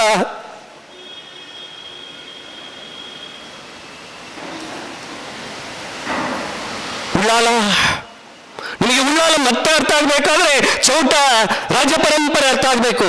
ಆ ಕಾಲದ ಚೌಟ ರಾಜ ಪರಂಪರೆ ಅರ್ಥ ಆಗ್ಬೇಕು. ನೀವು ಪುತ್ತಿಗೆ ಅರಮನೆ ಇದ್ದಾಗೆ ಇನ್ನೊಂದು ಅರಮನೆಯಾಗಿ ಉಳ್ಳಾಲವನ್ನು ಇಟ್ಕೊಂಡು ಕೇಂದ್ರವಾಗಿ ಇಟ್ಕೊಂಡು ಆಳ್ವಿಕೆ ಮಾಡ್ತಾ ಇದ್ರು. ಇತಿಹಾಸಕಾರರು ಹೇಳ್ತಾರೆ, ಹಬ್ಬಕ್ಕನ ಹಿರಿಯಕ್ಕ ಪುತ್ತಿಗೆಯಲ್ಲಿ ರಾಜಾಧಿಕಾರವನ್ನು ಪಡೆದ ಹೊತ್ತಿನಲ್ಲೇ ಉಳ್ಳಾಲದ ಅಧಿಕಾರವನ್ನು ಹಬ್ಬಕ್ಕ ತನ್ನ ತೆಕ್ಕೆಗೆ ತೆಗೆದುಕೊಳ್ಳುತ್ತಾಳೆ. ಏನ್ ಶುರುವಾಗ್ತದೆ? ಕುಲಪತಿಗಳು ಹೇಳಿದರು ಮಾತನಾಡುವಾಗ, ಹಬ್ಬಕ್ಕನಿಗೆ ಈ ಶಕ್ತಿ ಎಲ್ಲಿಂದ ಬಂತು? 1623ರಲ್ಲಿ ಇಟಲಿಯ ಪ್ರವಾಸಿಗೆ ಭಾರತಕ್ಕೆ ಬರ್ತಾನೆ. ಆ ಪ್ರವಾಸಿಗೆ ಭಾರತಕ್ಕೆ ಬರುವ ಮೊದಲು ಬಾಗ್ದಾದಿಗೆ ಹೋಗಿರ್ತಾನೆ, ಮಧ್ಯಪ್ರಾಚ್ಯ ರಾಷ್ಟ್ರಕ್ಕೆ ಹೋಗಿರ್ತಾನೆ. ಶಾ ಅಬ್ಬಾಸ್ ಅನ್ನುವಂತ ರಾಜನ ಅರಮನೆಗೆ ಹೋದಾಗ ಶಾ ಅಬ್ಬಾಸ್ ಕೇಳ್ತಾನೆ, ಇಟಲಿಯ ಪ್ರವಾಸಿಗ ಪಿಟ್ರೋ ಡೆಲ್ಲವಾಲೆ ಹತ್ರ ಕೇಳ್ತಾನೆ, ಇಲ್ಲಾಕ್ ಬಂದಿ ನೀನು? ನಾನು ನೋಡಿ ಹೋಗೋಣ ಅಂತ ಬಂದೆ ರಾಜ್ಯ ವ್ಯವಸ್ಥೆಯನ್ನು. ಆಗ ಶಾ ಅಬ್ಬಾಸ್ ಹೇಳ್ತಾನಂತೆ, ನೀನು ಹೋಗುವುದಾದ್ರೆ ಭಾರತಕ್ಕೆ ಹೋಗ್ಬೇಕು, ಭಾರತಕ್ಕೆ ಹೋಗುವುದಾದ್ರೆ ಒಂದು ಕರಾವಳಿಗೆ ಹೋಗ್ಬೇಕು, ಆ ಕರಾವಳಿಯಲ್ಲಿ ಒಬ್ಬಳು ರಾಣಿ ಇದ್ದಾಳೆ, ಅಬ್ಬಕ್ಕ ಸಾಧ್ಯವಾದ್ರೆ ಅವಳನ್ನು ಭೇಟಿಯಾಗಿ ಬಾ ಅಂತ. ಇಟಲಿಯ ಪ್ರವಾಸಿಗೆ ಭಾರತಕ್ಕೆ ಬರ್ತಾನೆ, ಕರಾವಳಿಗೆ ಬರ್ತಾನೆ, ಇದೇ ಉಳ್ಳಾಲಕ್ಕೆ ಬರ್ತಾನೆ. ಉಳ್ಳಾಲದ ಅರಮನೆಗೆ ಹೋಗಿ ಅಬ್ಬಕ್ಕನನ್ನು ಭೇಟಿಯಾಗುವ ಅಂತ ತೀರ್ಮಾನ ಮಾಡಿದಾಗ ಅರಮನೆಯಲ್ಲಿ ಅಬ್ಬಕ್ಕ ಇರಲ್ಲ. ಯಾರೋ ಹೇಳ್ತಾರಂತೆ, ಅಬ್ಬಕ್ಕ ಅವತ್ತಿನ ಉಳ್ಳಾಲದ ಉಪರಾಜಧಾನಿಯಾಗಿ ಮನೆಯನ್ನು ಇಟ್ಕೊಂಡಿದ್ರು. ಇವತ್ತು ಮಳಲಿ ಅಂತ ಹೇಳ್ತೀವಲ್ಲ, ಪೊಳಲಿಯ ಪಕ್ಕದಲ್ಲಿ ಮಳಲಿಗೆ ಹೋಗಿದ್ದಾಳೆ, ಉಪರಾಜಧಾನಿಯಲ್ಲಿದ್ದಾಳೆ, ಅಲ್ಲಿದ್ದಾರೆ, ಅಲ್ಲಿ ಸಿಗ್ಬಹುದು ಅಂತ. ಪಿಟ್ರೋ ಡೆಲ್ಲವಾಲೆ ದ್ವಿಭಾಷಿಯ ಜೊತೆಗೆ ಮಳಲಿಗೆ ಹೋಗ್ತಾನೆ, ಅಲ್ಲೂ ರಾಣಿ ಸಿಗಲ್ಲ. ಯಾರೋ ಹೇಳ್ತಾರೆ ಅವಳು ಹೊಲಗದ್ದೆಯ ಕೆಲಸಕ್ಕೆ ಹೋಗಿದ್ದಾಳೆ ಅಂತ. ರಾಜ ಬೀದಿಯಲ್ಲಿ ಸುತ್ತುತ್ತಾ ಮುಂದೆ ಬರ್ತಾ ಇರ್ತಾನಂತೆ. ಆ ಕಡೆ ಈ ಕಡೆ 4 ಜನ ಬರ್ತಾ ಇದ್ದಾರೆ, ಮಧ್ಯದಲ್ಲೊಬ್ಬಳು ಬರ್ತಾ ಇದ್ದಾಳೆ. ದ್ವಿಭಾಷಿ ಹೇಳ್ತಾನಂತೆ ಅವಳ ರಾಣಿ ಅಂತ. ಕೇಶವ ಬಂಗಾರ ಹೇಳ್ತಾ ಇಲ್ಲ. ಇಟಲಿಯ ಪ್ರವಾಸಿಗ ತನ್ನ ಪ್ರವಾಸ ಕಥನದಲ್ಲಿ ಬರೀತಾನೆ, ಹೆಣ್ಮಗಳೊಬ್ಬಳು ಮಧ್ಯದಲ್ಲಿ ಬರ್ತಾ ಇದ್ಲು, ದೊಡೂತಿ ದೇಹ, ಕಪ್ಪಗಿದ್ಲು, ತಲೆಯಲ್ಲಿ ಕಿರೀಟ ಇಲ್ಲ, ಕಾಲಲ್ಲಿ ಚಪ್ಪಲಿಲ್ಲ, ಇವಳೇನು ರಾಣಿ? ಬಳಿ ಬರ್ತಾಳೆ, ದ್ವಿಭಾಷಿ ಪರಿಚಯ ಮಾಡಿಸ್ತಾಳೆ, ಅಬ್ಬಕ್ಕ ಮಾತಾಡ್ತಾಳಂತೆ. ಅಬ್ಬಕ್ಕನ ಮಾತುಗಳನ್ನು ಕೇಳಿದ ಮೇಲೆ ಪಿಟ್ರೋ ಡೆಲ್ಲವಾಲೆ ಬರಿತಾನೆ, ಅವಳ ಮಾತುಗಳನ್ನು ಗಮನಿಸಿದ ಮೇಲೆ, ಅವಳೆಲ್ಲ ಕ್ರಿಯೆಗಳನ್ನು ತಿಳಿದ ಮೇಲೆ ನನಗೆ ಅರ್ಥ ಆಯಿತು, ಅವಳು ಗೌರವವಂತವಾದಂತ ರಾಣಿ. ಅವಳು ಬರೀ ರಾಣಿಯಾಗಿರ್ಲಿಲ್ಲ, ಜನರ ಜೊತೆಗೆ ಬೆರೀತಾ ಇದ್ಲು, ಕೆಲಸಕ್ಕೆ ಆಜ್ಞೆ ಮಾತ್ರ ಕೊಡ್ತಾ ಇಲ್ಲ, ಹೊಲಗದ್ದೆಗಳಲ್ಲಿ ಕೆಲಸ ಮಾಡ್ತಾ ಇದ್ರು ಬೆಳಗಿನಿಂದ ಸಂಜೆಯವರೆಗೆ. ಕುಲಪತಿಗಳು ಹೇಳಿದ್ರಲ್ಲ, ಅಬ್ಬಕ್ಕನನ್ನು ಇನ್ನೊಂದು ಆಯಾಮದಲ್ಲಿ ನೋಡಿ ಅಬ್ಬಕ್ಕನಿಗೆ ಈ ಶಕ್ತಿ ಎಲ್ಲಿಗೆ ಬಂತು? ಇದು ಈ ನೆಲದ ಹೆಣ್ಣು ಮಗುವಿನ ಶಕ್ತಿ. ಹೆಣ್ಣೊಬ್ಬಳಿಗೆ ಮಾತ್ರ ಈ ಆರ್ಥನಾದವನ್ನು, ಅರ್ಧ ಹೃದಯವನ್ನು ಅರ್ಥ ಮಾಡಿಕೊಳ್ಳುವ ಶಕ್ತಿ ಇತ್ತು. ಅದರ ಪರಿಣಾಮವಾಗಿ 1617ರಲ್ಲಿ ಪ್ರಕಾಶ್ ಜಿ ಹೇಳಿದರು, ಪೋರ್ಚುಗೀಸರನ್ನು ಕಡಲ ಮಧ್ಯದಲ್ಲಿ ನಿಲ್ಲಿಸಿ ಹಿಮ್ಮೆಟ್ಟಿಸಿದು. ನಿಮಗೆ ಪೋರ್ಚುಗೀಸರು ಅಂದ್ರೆ ಮಕ್ಕಳೇ ಮತ್ತೆ ಹೇಳ್ತೀನಿ, ನಾನು ಇತಿಹಾಸದ ವಿದ್ಯಾರ್ಥಿ ಅಲ್ಲ, ನಾನು ಕನ್ನಡ ಅಧ್ಯಾಪಕ. ಇತಿಹಾಸ ನನ್ನ ಕುತೂಹಲದ ವಿಷಯ. ನಿಮಗೆ ಪೋರ್ಚುಗೀಸರು ಅರ್ಥ ಆಗ್ಬೇಕಾದ್ರೆ ನೀವು ಯುರೋಪ್ ಚರಿತ್ರೆಯನ್ನು ಅರ್ಥ ಮಾಡ್ಕೊಳ್ಬೇಕು. 15ನೇ ಶತಮಾನದಲ್ಲಿ ಇಡೀ ಯುರೋಪಿನಲ್ಲಿ ಅತ್ಯಂತ ಬಲಿಷ್ಠರು ಯಾರು ಅಂತ ಕೇಳಿದ್ರೆ ಸ್ಪ್ಯಾನಿಷ್, ಪೋರ್ಚುಗಲ್ನವರು. ಯಾಕೆ ಅವರು ಬಲಿಷ್ಠರು ಅಂತ ಹೇಳಿದ್ರೆ ಇಡೀ ಯುರೋಪಿನಲ್ಲಿ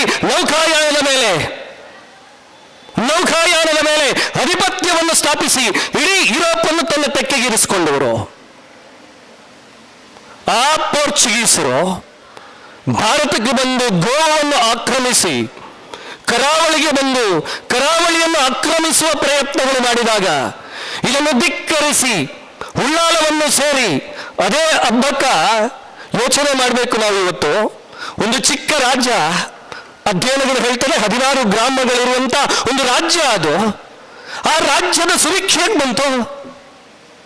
ಆ ರಾಜ್ಯಕ್ಕೆ ಸಂಪತ್ತು ಎಲ್ಲಿಂದ ಬರಬೇಕು? ಸುತ್ತಮುತ್ತ ಪಕ್ಕದ ಬಂಗರಸ ಗಂಡನ ಮನೆಯವರೇ ವಿರೋಧಿಸ್ತಾ ಇದ್ರು, ಆಳರಸರುಗಳು ಮಲಿತಾ ಇದ್ರು. ಈ ಸಂದರ್ಭದಲ್ಲಿ ಅಬ್ಬಕ್ಕ ಪಕ್ಕದ ಕೇರಳದ ಜಾಮೋರಿನ ದೊರೆಯ ಸಹಾಯವನ್ನು ಪಡೆದು, ಮಲಬಾರಿನ ದೊರೆಯ ಸಹಾಯವನ್ನು ಪಡೆದು ಅಬ್ಬಕ್ಕ ಇತಿಹಾಸಕಾರರು ಹೇಳ್ತಾರೆ, ಅಬ್ಬಕ್ಕ ತನ್ನ ರಾಜ್ಯದಲ್ಲಿ ಬೆಳೆಯುತ್ತಿದ್ದಂತ ಕೆಂಪಕ್ಕಿ, ಕುಚ್ಚಲಕ್ಕಿ ಅಂತ ಹೇಳ್ತೀವಲ್ಲ, ಬಾಯ್ಲ್ಡ್ ರೈಸ್ ಅಂತ ಹೇಳ್ತೀವಲ್ಲ, ಇಲ್ಲಿ ಬೆಳೆಯುತ್ತಿದ್ದಂತ ಕೆಂಪಕ್ಕಿ, ಇಲ್ಲಿ ತಯಾರಾಗ್ತಿರುವಂತ ಬಟ್ಟೆಗಳು, ಇಲ್ಲಿ ಬೆಳೆಯುತ್ತಿದ್ದಂತ ಏಲಕ್ಕಿ ಇರೋದು, ಇದನ್ನೆಲ್ಲ ಜಾಮೋರಿನ ದೊರೆಯ ಸಹಾಯವನ್ನು ಪಡೆದು, ಮಲಬಾರಿನ ದೊರೆಗಳ ಸಹಾಯವನ್ನು ಪಡೆದು ಪೋರ್ಚುಗೀಸರನ್ನು ಧಿಕ್ಕರಿಸಿ ಪರ್ಷಿಯದ ಜೊತೆಗೆ, ಅರೇಬಿಯಾದ ಜೊತೆಗೆ ವ್ಯಾಪಾರ ಮಾಡ್ತಾ ಇದ್ಲು. ಈ ಮಧ್ಯೆ ಪೋರ್ಚುಗೀಸರಿಂದ ಪತ್ರ ಬರ್ತದೆ, ನಮ್ಮ ಅನುಮತಿಯನ್ನು ಪಡೆಯದೆ ನೀವು ವ್ಯಾಪಾರ ಮಾಡ್ತಾ ಇದ್ದೀರಿ, ಇದನ್ನು ಮುಂದುವರಿಸಿದರೆ ಮುಂದಿನ ಅನಾಹುತಗಳಿಗೆ ನೀವೇ ಹೊಣೆ. ಈಗಾಗಲೇ ಮಾಡಿದ ತಪ್ಪಿಗೆ ಉಳ್ಳಾಲದಲ್ಲಿ ಪೋರ್ಚುಗೀಸರಿಗೆ ಉಳ್ಕೊಳ್ಳಿಕ್ಕೆ ಕೋಟೆ ಕೊತ್ತಲಿಗೆಯನ್ನು ಕಟ್ಟಿಕೊಡಿ. ಹಬ್ಬಕ್ಕೆ ಇದನ್ನು ಧಿಕ್ಕರಿಸ್ತಾಳೆ, ವ್ಯಾಪಾರ ಮಾಡ್ತಾಳೆ. 1617 ಒಂದು ಘಟನೆ ನಡೀತಾರೆ. ಮಕ್ಕಾದಿಂದ ವ್ಯಾಪಾರ ಮುಗಿಸಿ ಇವಳ ಹಡಗು ತಿರುಗಿ ಬರುತ್ತಿರುವಂತ ಹೊತ್ತಿಗೆ ಗೋವಾದ ಪೋರ್ಚುಗೀಸರುಗಳು ಅಬ್ಬಕ್ಕನ ಹಡಗನ್ನು ಸುತ್ತುವರೆಗೂ ನಾಶ ಮಾಡ್ತಾರೆ. ಅಬ್ಬಕ್ಕ ರೊಚ್ಚಿಗೆ ಹೇಳ್ತಾಳೆ. ರೊಚ್ಚಿಗೆ ಹೇಳಿದಂತ ಅಬ್ಬಕ್ಕ ಮುನ್ನೂರಿನಲ್ಲಿರುವಂತ ಪೋರ್ಚುಗೀಸರ ಹಡಗುತ್ತಾನದ ಮೇಲೆ ದಾಳಿ ಮಾಡ್ತಾಳೆ. ನಾನು ಹೇಳ್ತಾ ಇಲ್ಲ, ಇತಿಹಾಸಕಾರ ಡಾನ್ ವರ್ಸ್ ಹೇಳ್ತಾನೆ, ಈ ದಾಳಿ ಮಾಡಿದಂತ ಹೊತ್ತಿಗೆ ಪೋರ್ಚುಗೀಸ್ ಸೇನಾನಿಗಳಾದಂತ ಮಿರಾಂಡಾ ಮತ್ತು ಡೆಮಿಲೋ ಪಲಾಯನ ಮಾಡ್ತಾರೆ. 200ಕ್ಕೂ ಅಧಿಕ ಪೋರ್ಚುಗೀಸ್ ಸೈನಿಕರನ್ನು ಅಬ್ಬಕ್ಕನ ಸೈನಿಕರು ಕೊಂದು ಬಿಡ್ತಾರೆ. ಸುದ್ದಿ ಗೋವಾಕ್ಕೆ ಹೋಗ್ತದೆ. ಗೋವಾದ ವೈಸರಾಯ್ ನರೋಣ ಅಬ್ಬಕ್ಕನನ್ನು ಸೆರೆಬಡಿಬೇಕು ಅಂತ ಪ್ರಯತ್ನ ಮಾಡ್ತಾನೆ. ಈ ಪ್ರಯತ್ನದ ಮುಂದುವರಿದ ಭಾಗವಾಗಿ 1618ರಲ್ಲಿ ಹತ್ತಿರ 2000ಕ್ಕೂ ಅಧಿಕ ಪೋರ್ಚುಗೀಸ್ ಸೈನಿಕರು ಉಳ್ಳಾಲದ ಮೇಲೆ ಆಕ್ರಮಣಕ್ಕೆ ಬರ್ತಾರೆ. ಮಾತನಾಡುವಾಗ ಕುಲಪತಿಗಳು ಹೇಳಿದ ಮಾತನ್ನು ಮತ್ತೆ ನೆನಪು ಮಾಡ್ತೀನಿ. ಅಬ್ಬಕ್ಕನಿಗೆ ಗೆರಿಲ್ಲಾ ತಂತ್ರ ಎಲ್ಲಿಂದ ಬಂತು? ಹೆಣ್ಮಗಳಿದ್ರೆ ಅವರು ನಾಡಿ ಮಿಡಿತವನ್ನು ಅರ್ಥ ಮಾಡ್ಕೊಂಡವಳವಳು. ಶಸ್ತ್ರಗಳಿಗೆ ಶಸ್ತ್ರವೇ ಉತ್ತರ ಕೊಡಬೇಕಾಗಿಲ್ಲ. ಈ ನೆಲ ಹೇಳಿಕೊಟ್ಟ ಪಾಠ ಅದು. ಶಸ್ತ್ರಗಳಿಗೆ ಬರೀ ಶಸ್ತ್ರವೇ ಉತ್ತರ ಅಲ್ಲ, ಯುಕ್ತಿಯೂ ಕೆಲಸ ಮಾಡ್ತವೆ. ಯಾವ ಪೋರ್ಚುಗೀಸ್ ಸೈನಿಕರು ಹಡಗುಗಳ ಮೂಲಕ ಮಂಗಳೂರಿನ ಬಂದರನ್ನು ದಾಟಿ ಉಳ್ಳಾಲವನ್ನು ಪ್ರವೇಶ ಮಾಡಬೇಕು, ನಿಮ್ಗೆಲ್ಲ ಗೊತ್ತಿದೆ. ಉಳ್ಳಾಲದಲ್ಲಿ ನೇತ್ರಾವತಿ ನದಿ ಹರಿತಾ ಇದೆ. ನದಿಯ ಪಾರ್ಶ್ವದಲ್ಲಿ ಹಾಗೆ ಬಂದ ಪೋರ್ಚುಗೀಸ್ ಹಡಗುಗಳಿಗೆ ದಿಗ್ಬಂಧನವನ್ನು ಹಾಕಿಸ್ತಾಳೆ. ಪ್ರಕಾಶ್ ಹೇಳು, ಅವಳ ಸೈನಿಕರು ಯಾರು? ನಾನು ಮತ್ತೆ ಹೇಳ್ತೀನಿ, ಇಡೀ ಪ್ರಪಂಚವನ್ನೇ ನಡುಗಿಸಿದ ಅವತ್ತಿನ ಪೋರ್ಚುಗೀಸರು, ಆಧುನಿಕ ಶಸ್ತ್ರಾಸ್ತ್ರಗಳು ಪಿರಂಗಿಗಳನ್ನು ಹಿಡ್ಕೊಂಡಂತ ಆ ಪೋರ್ಚುಗೀಸರನ್ನು ಅವಳು ಎದುರಿಸಲು ಬಳಸಿದ್ದು ತನ್ನ ಜನಗಳನ್ನೇ. ಅಲ್ಲಿ ಮಾಪಿಳ್ಳೆಗಳಿದ್ರು, ಅಲ್ಲಿ ಮೊಗವೀರ ಇದ್ದ. ಮೊಗವೀರ ಗುರಿಕಾರ, ಚೆನ್ನು ಗುರಿಕಾರನ ಬಗ್ಗೆ ಇನ್ನೊಂದು ಪಟ್ಟೆ ಇದೆ. ಮಾತನಾಡಿ ಅಬ್ಬಕ್ಕನ ಬಗ್ಗೆ ಮಾತನಾಡಿದರೆ ದಿನಗಟ್ಟಲೆ ಮಾತನಾಡುವಂತ ಚೆನ್ನು ಗುರಿಕಾರನ ಪರಾಕ್ರಮದ ಕಥಾನಕಗಳು ಇದೆ. ಸಿದ್ಧಮದ್ದ ವೈದ್ಯನ ಬಗ್ಗೆ ಮಾತಾಡಬೇಕಾದ್ರೆ ಬಂಟ್ವಾಳದ ವಿದ್ಯಾರ್ಥಿಗಳು ಪ್ರಾಯಶಃ ಇದ್ದಾರೆ. ಬಂಟ್ವಾಳದ ಒಂದು ಕಡೆ ಸಿದ್ಧಮದ್ದ ವೈದ್ಯನಿಗೆ ದೇವಸ್ಥಾನವನ್ನು ಕಟ್ಟಿದ್ದಾರೆ. ಆ ಸಿದ್ಧಮದ್ದ ಬರ್ದು ಎಲ್ಲಿದ್ದದ್ದು ಅಂತ ಕೇಳಿದ್ರೆ ಅಬ್ಬಕ್ಕನ ಆಸ್ಥಾನದಲ್ಲಿ. ಅಲ್ಲಿರುವಂತ ಬಿಲ್ಲವರು, ಮೊಗವೀರರು, ಮಾಪಿಳ್ಳಗಳು, ಬಂಟರು, ಜೈನರು ಎಲ್ಲರನ್ನು ವಿಶ್ವಾಸಕ್ಕೆ ಇರಿಸಿಕೊಂಡು ಯಾವ ಹಡಗುಗಳಿಗೆ ದಿಗ್ಬಂಧನವನ್ನು ಹಾಕಿದ್ರು, ರಾತ್ರಿ ಜಾವದಲ್ಲಿ ಇದೇ ಸೈನಿಕರಿಗೆ ಈ ನೆಲದ ಯುದ್ಧ ತಂತ್ರವನ್ನು ಹೇಳಿದ್ಲು. ಇದೇ ಯುದ್ಧ ತಂತ್ರವನ್ನು ಬಳಸಿಕೊಂಡು ಮುಂದೊಂದು ದಿನ ಅಖಂಡ ಹಿಂದವಿ ಸಾಮ್ರಾಜ್ಯವನ್ನು ಛತ್ರಪತಿ ಶಿವಾಜಿಯ ಕಟ್ಟಿದ್ಲು.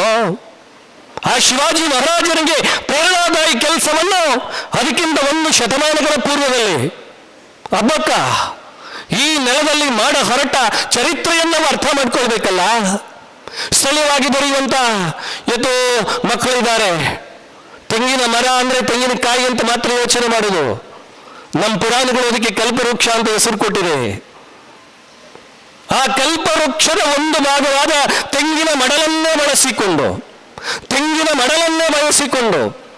ಆ ಮಡಲನ್ನು ಸುತ್ತಿ ಇವತ್ತು ನಾವು ದೀವಟಿಗೆಗಳು ಅಂತ ಏನಂತ ಕರಿತೀವ, ಮಡಲಲ್ಲಿ ಕಟ್ಟಿದಂತ ದೀವಟಿಗೆಗಳನ್ನೇ ಇರಿಸಿಕೊಂಡು ರಾತ್ರಿ ಜಾವದಲ್ಲಿ ತಾನು ವಿಶ್ವಾಸಕ್ಕೆ ತೆಗೊಂಡ ಚೆನ್ನ ಗುರಿಕಾರನ ಸೇರಿದಂತೆ ಎಲ್ಲರನ್ನೂ ಬಳಸಿಕೊಂಡು ತೆಂಗಿನ ಮಡಲಿನ ದೀವಟಿಗೆಗಳಿಗೆ ಬೆಂಕಿಯನ್ನು ಹಚ್ಚಿ ಯಾವ ಪೋರ್ಚುಗೀಸರ ಹಡಗುಗಳಿತ್ತು ಆ ಹಡಗಿನ ಮೇಲೆ ಅವರು ಪ್ರಯೋಗ ಮಾಡಿದಾಗ ಯುರೋಪಿನಲ್ಲಿ ಸುದ್ದಿ ಆಯ್ತಂತೆ, ಅಬ್ಬಕ್ಕನ ಹತ್ರ ಅಗ್ನಿಬಾಣಗಳಿದೆ ಅಂತ. ಏನು? ಅಬ್ಬಕ್ಕನ ಹತ್ರ ಅಗ್ನಿಬಾಣಗಳಿತ್ತು. ಅಗ್ನಿಬಾಣಗಳಿಂದ ಪೋರ್ಚುಗೀಸರನ್ನು ಅಬ್ಬಕ್ಕ ಹೊಡೆದಟ್ಟಿಸಿದನು ಅಂತ. ಯಾವ್ದ್ರಿ ಅಗ್ನಿಬಾಣಗಳು? ಅದಕ್ಕೆ ಹೇಳ್ತಾ ಇದ್ದೀವಿ ಮಕ್ಕಳೇ, ಅಬ್ಬಕ್ಕನ ಬಗ್ಗೆ ಮಾತನಾಡುವಾಗ ಅಬ್ಬಕ್ಕ ಅಂದ್ರೆ ಬರೀ ಖಡ್ಗ, ಅಬ್ಬಕ್ಕ ಅಂದ್ರೆ ಬರೀ ಕೈ ಮೇಲೆತ್ತುದು. ಯಾಕೆ ಮೇಲೆತ್ತುದು? ಈ ತಾಕತ್ತು, ಈ ಸ್ಥೈರ್ಯ, ಈ ಆಂತರಿಕ ಪ್ರಭೆ ಎಲ್ಲಿಂದ ಬಂತು? ಈ ನೆಲದಿಂದ ಬಂತು. ಕನ್ನಡದ ಇತಿಹಾಸಕಾರರು ಹೇಳ್ತಾರೆ, ಕನ್ನಡದ ಇತಿಹಾಸಕಾರರು ಅಬ್ಬಕ್ಕನನ್ನು 1ನೇ ರಾಣಿ ಎಲಿಜಾಬೆತ್ ಜೊತೆಗೆ ಹೋಲಿಕೆ ಮಾಡ್ತಾರೆ. ಇಂಗ್ಲೆಂಡ್ನ 1ನೇ ರಾಣಿ ಎಲಿಜಾಬೆತ್ 1558ರಲ್ಲಿ ಸ್ಪ್ಯಾನಿಷ್ ದೊರೆಯನ್ನು ಸೋಲಿಸಿ ವಿಜಯ ಸಾಧಿಸ್ತಾಳೆ.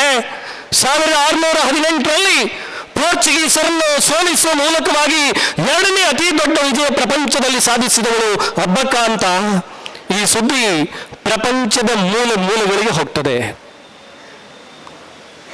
ಮುಂದಿನದು ಕಥಾನಕಗಳು. ಆ ಕಥಾನಕವನ್ನು ನಾನು ನೆನಪು ಮಾಡುವ ಪ್ರಯತ್ನ ಮಾಡ್ತಾ ಇಲ್ಲ. ಪ್ರೀತಿ ಎಲ್ಲ ವಿದ್ಯಾರ್ಥಿ ಸ್ನೇಹಿತರೆ, 2 ಸಂಗತಿಗಳನ್ನು ನೀವು ಅರ್ಥ ಮಾಡ್ಕೊಳ್ಬೇಕು. ಅಬ್ಬಕ್ಕ ಇಟ್ಟ ಹೆಜ್ಜೆ ನೋಡಿ. ಅಬ್ಬಕ್ಕನಿಗೆ ನನಗೆ ಉಳ್ಳಾಲವನ್ನು ಬಿಡಿ ಅಂತ ಕೇಳಬಹುದಿತ್ತು ಪೋರ್ಚುಗೀಸರ ಹತ್ರ. ಮೇರಾ ಝಾನ್ಸಿ ನಾ ದೂಂಗಿ. ಝಾನ್ಸಿ ರಾಣಿ ಲಕ್ಷ್ಮೀಬಾಯಿ ಹೇಳ್ತಾಳೆ, ನನ್ನ ಝಾನ್ಸಿಯನ್ನು ನಾನು ಬಿಟ್ಟುಕೊಡಲ್ಲ. ಆ ಲಕ್ಷ್ಮೀಬಾಯಿಯ ಕ್ಷತ್ರ ಪರಂಪರೆಗೆ ನಾವು ಯಾವತ್ತೂ ತಲೆಬಾಗ್ತೀವಿ. ಆದರೆ ಅವಳ ಕಣ್ಮುಂದೆ ಇದ್ದದ್ದು ಝಾನ್ಸಿ, ಆದರೆ ಅಬ್ಬಕ್ಕನ ಕಣ್ಮುಂದೆ ಇದ್ದದ್ದು ಇಡೀ ನೆಲ. ಇದನ್ನು ನೀವು ಅರ್ಥ ಮಾಡ್ಕೊಳ್ಬೇಕು. ಅಬ್ಬಕ್ಕ ಯಾಕೆ ಭಾರತದ ಪ್ರಥಮ ಸ್ವಾತಂತ್ರ್ಯ ಹೋರಾಟಗಾರ್ತಿ ಅನ್ನುವಂಥ ವ್ಯಾಖ್ಯಾನಗಳು ಬಂದಾಗ ನಿಮ್ಮ ಮನಸ್ಸಿಗೆ ಬರಬೇಕು. ಅಬ್ಬಕ್ಕನಿಗೆ ಅರಮನೆ ಮಾತ್ರ ಬೇಕಾಗಿರಲಿಲ್ಲ, ಅಬ್ಬಕ್ಕನಿಗೆ ಬರೀ ಅಧಿಕಾರ ಮಾತ್ರ ಬೇಕಾಗಿಲ್ಲ, ನೆಲ ಬೇಕಿತ್ತು. ಈ ನೆಲದ ರಕ್ಷಣೆ ಬೇಕಿತ್ತು. ಇದು ನನ್ನ ನೆಲ. ಪಕ್ಕದವರ ಮೇಲೆ ದಾಳಿ ಮಾಡಿ ಅಂತ ಪೋರ್ಚುಗೀಸರನ್ನು ಪ್ರಲೋಭಿಸಿಲ್ಲ. ತನ್ನ ಗಂಡನ ಮನೆಯವರು ಸರಿಯಿಲ್ಲ, ನನಗೆ ವಿರೋಧಿಗಳಿದ್ದಾರೆ ಅಂತ ಬಂದರಸರ ಮೇಲೆ ದಾಳಿ ಮಾಡಿ ಅಂತ ಹೇಳಿಲ್ಲ. ಕರಾವಳಿಯ ಮೇಲೆ ನಾನು ಅದನ್ನೇ ಹೇಳಿದ್ದು. 1510ಕ್ಕೆ ಬಂದಂತ ಪೋರ್ಚುಗೀಸರು 1961ರವರೆಗೆ ಗೋವಾವನ್ನು ತನ್ನ ತೆಕ್ಕೆಯಲ್ಲಿರಿಸಿಕೊಂಡ್ರು. ಮಂಗಳೂರು ಯಾಕೆ ಸಾಧ್ಯ ಆಗಲಿಲ್ಲ ಅಂತ ಕೇಳಿದ್ರೆ, ಒಬ್ಳು ತಾಯಿಯಿಂದ, ಒಬ್ಳು ರಾಣಿಯಿಂದ, ಒಬ್ಳು ಹೆಣ್ಣಿಂದ, ಅದು ಬೇರೆ ಯಾರೂ ಅಲ್ಲ, ಅದು ಅಬ್ಬಕ್ಕನಿಂದ. ಅಂತಹ ಅಬ್ಬಕ್ಕನ ಬದುಕಿಗೆ ನಿಮಿತ್ತಂ ಅನ್ನುವಂಥ ದಿನಾಂಕಗಳಿಲ್ಲ. ಚರಿತ್ರೆ ಮತ್ತು ಕಟ್ಟಿಕೊಡುವ ಚರಿತ್ರೆ, ಈ ನೆಲದ ಜನಪದ ಕಥಾನಕಗಳು, ಈ ನೆಲದ ಪರಂಪರೆಗಳು ಅಬ್ಬಕ್ಕನ ಶೌರ್ಯ ಪರಂಪರೆಯನ್ನು ನಮಗೆ ಬಿಟ್ಟು ಹೋಗಿದೆ. ಆ ಪರಂಪರೆ ವರ್ತಮಾನದಲ್ಲಿ ನಾವು ಅರ್ಥ ಮಾಡಿಕೊಳ್ಳುವ ಪ್ರಯತ್ನ ಮಾಡಬಹುದಾ? ಆ ಪ್ರಯತ್ನದ ಹಿನ್ನೆಲೆಯಲ್ಲಿ ಅಬ್ಬಕ್ಕನನ್ನು ನೋಡಬಹುದಾ? ಅವಳು ತಾಯಿಯಾಗಿ, ಅವಳು ಮಡದಿಯಾಗಿ, ಅವಳು ರಾಣಿಯಾಗಿ ತನ್ನನ್ನು ಬಿತ್ತರಿಸಿದ, ತನ್ನನ್ನು ಅನಾವರಣ ಮಾಡಿದ ರೀತಿಯನ್ನು ಈ ಸಂದರ್ಭದಲ್ಲಿ ನಾವು ಮತ್ತೆ ನೆನಪು ಮಾಡಬಹುದಾ? ಮಾತನಾಡುವ ಅಧ್ಯಕ್ಷರು ಕೊನೆಯಲ್ಲಿ ಹೇಳಿದರು, ಹೀಗೆ ಆದರೆ ಈ ಕಾರ್ಯಕ್ರಮ ಮುಗಿಯುತ್ತದೆ, ಇನ್ನೊಂದು ಕಾರ್ಯಕ್ರಮ ಬರುತ್ತದೆ ಅಂತ. ಪ್ರೀತಿ ಎಲ್ಲ ವಿದ್ಯಾರ್ಥಿ ಯೋಧರುಗಳೇ, ಚೆನ್ನಮ್ಮ, ಕಿತ್ತೂರು ರಾಣಿ ಚೆನ್ನಮ್ಮ ಅಂದ್ರೆ ನಮಗೆ ಬರೋ 4 ವಾಕ್ಯಗಳು ಇರ್ಬೋದು. ಆ ಚೆನ್ನಮ್ಮನ ಬದುಕಿಗೂ 200 ವರ್ಷ ತುಂಬಿದೆ, ನೆನ್ಪಿಟ್ಕೊಳ್ಳಿ. ಗಂಡ ತೀರ್ಕೊಂಡು ವಿಧವೆಯಾಗಿ 1824ರಲ್ಲಿ ಬ್ರಿಟಿಷರ ವಿರುದ್ಧ ಬಡಿದಾಡಿದ ಕಿತ್ತೂರಿನ ರಾಣಿ ಚೆನ್ನಮ್ಮ ಇರುವುದು 22ನೇ ವಯಸ್ಸಿಗೆ, 14 ಡಿಗ್ರಿ ಮುಗಿಯದ ವಯೋಮಾನದಲ್ಲಿ ಇಡೀ ಬ್ರಿಟಿಷ್ ರಾಜ್ಯ ಸತ್ತೆ, ನಿನ್ಗೆ ಅರಮನೆಯನ್ನು ಕೊಡ್ತೇನೆ, 600 ಸೈನಿಕರು ನಿನ್ನ ಕಾವಲಿಗೆ, ಮಾಸಾಸನಗಳು, ರಾಣಿ ಇಡೀ ವ್ಯವಸ್ಥೆ ನಿಮಗೆ ಕೊಡ್ತೇನೆ ಅಂತ ಹೇಳಿದಾಗಲೂ ಅದನ್ನೆಲ್ಲ ಧಿಕ್ಕರಿಸಿ ಸ್ವಾಭಿಮಾನದಿಂದ ಝಾನ್ಸಿಗಾಗಿ ಬಡಿದಾಡಿದ ಆ ತಾಯಿ, ಆ ಸಹೋದರಿಗೆ 22 ತುಂಬ ಮೊದಲೇ ಈ ನೆಲದ ಮಣ್ಣಲ್ಲಿ ಮಣ್ಣಾಗಿ ಹೋದ ಪರಂಪರೆ ನಮ್ಮ ಕಣ್ಮುಂದೆ ಇರುವಾಗ, ಪ್ರಕಾಶ್ ಜಿಯವರು ಮಾತಾಡ್ತಾ ಅತ್ಯಂತ ಭಾವನಾತ್ಮಕವಾಗಿ ಈ ನೆಲದ ಅಸ್ಮಿತತೆ, ಈ ನೆಲಕ್ಕಾಗಿ ಬಡಿದಾಡಿದ ಒಂದು ವೀರ ಪರಂಪರೆಯನ್ನು ತಮ್ಮ ಕಣ್ಣು ಮುಂದೆ ಇಟ್ಟರು. ಇಲ್ಲಿ ಹುಡುಗರು ಇರುವ ಕಾರಣಕ್ಕಾಗಿ ಹೇಳ್ತೀನಿ, ನಿಮಗೆ ಕಥಾನಕ ಅರ್ಥ ಆಗ್ಬೋದು ಅನ್ನುವಂಥ ಕಾರಣಕ್ಕಾಗಿ ಹೇಳ್ತೀನಿ. ಅಬ್ಬಕ್ಕನಿಗೆ ಇದಕ್ಕೂ ಸಂಬಂಧ ಇದೆಯಾ ನಾವು ಯೋಚನೆ ಮಾಡಬೇಕಾದ್ದು. ಜಲಿಯನ್ ವಾಲ್ ಬಾಗ್ ಘಟನೆ ನಡೆದಾಗ ಅದನ್ನು ನೋಡ್ತಾ ಇದ್ದಂಥ ಉದ್ದಾಮ್ ಸಿಂಗ್, ಯಾವ ಡಯರ್ ತನ್ನ ಜನಗಳ ಸಾವಿಗೆ ಕಾರಣನಾದ್ನೋ ಆ ಡಯರನ್ನು ಕೊಂದೇ ಬಿಡ್ತೇನೆ ಅಂತ ತೀರ್ಮಾನ ಮಾಡಿ ಪಂಜಾಬನ್ನು ಬಿಟ್ಟು ಲಾಹೋರಿಗೆ ಹೋಗಿ, ಲಾಹೋರಿಂದ ಯುರೋಪಿಗೆ ಹೋಗಿ, ಯುರೋಪಿಂದ ಜರ್ಮನಿಗೆ ಬಂದು, ಜರ್ಮನಿಯಿಂದ ಇಂಗ್ಲೆಂಡ್ಗೆ ಬಂದು, ಅದೇ ಇಂಗ್ಲೆಂಡ್ ನೆಲದಲ್ಲಿ ನಿಂತ್ಕೊಂಡು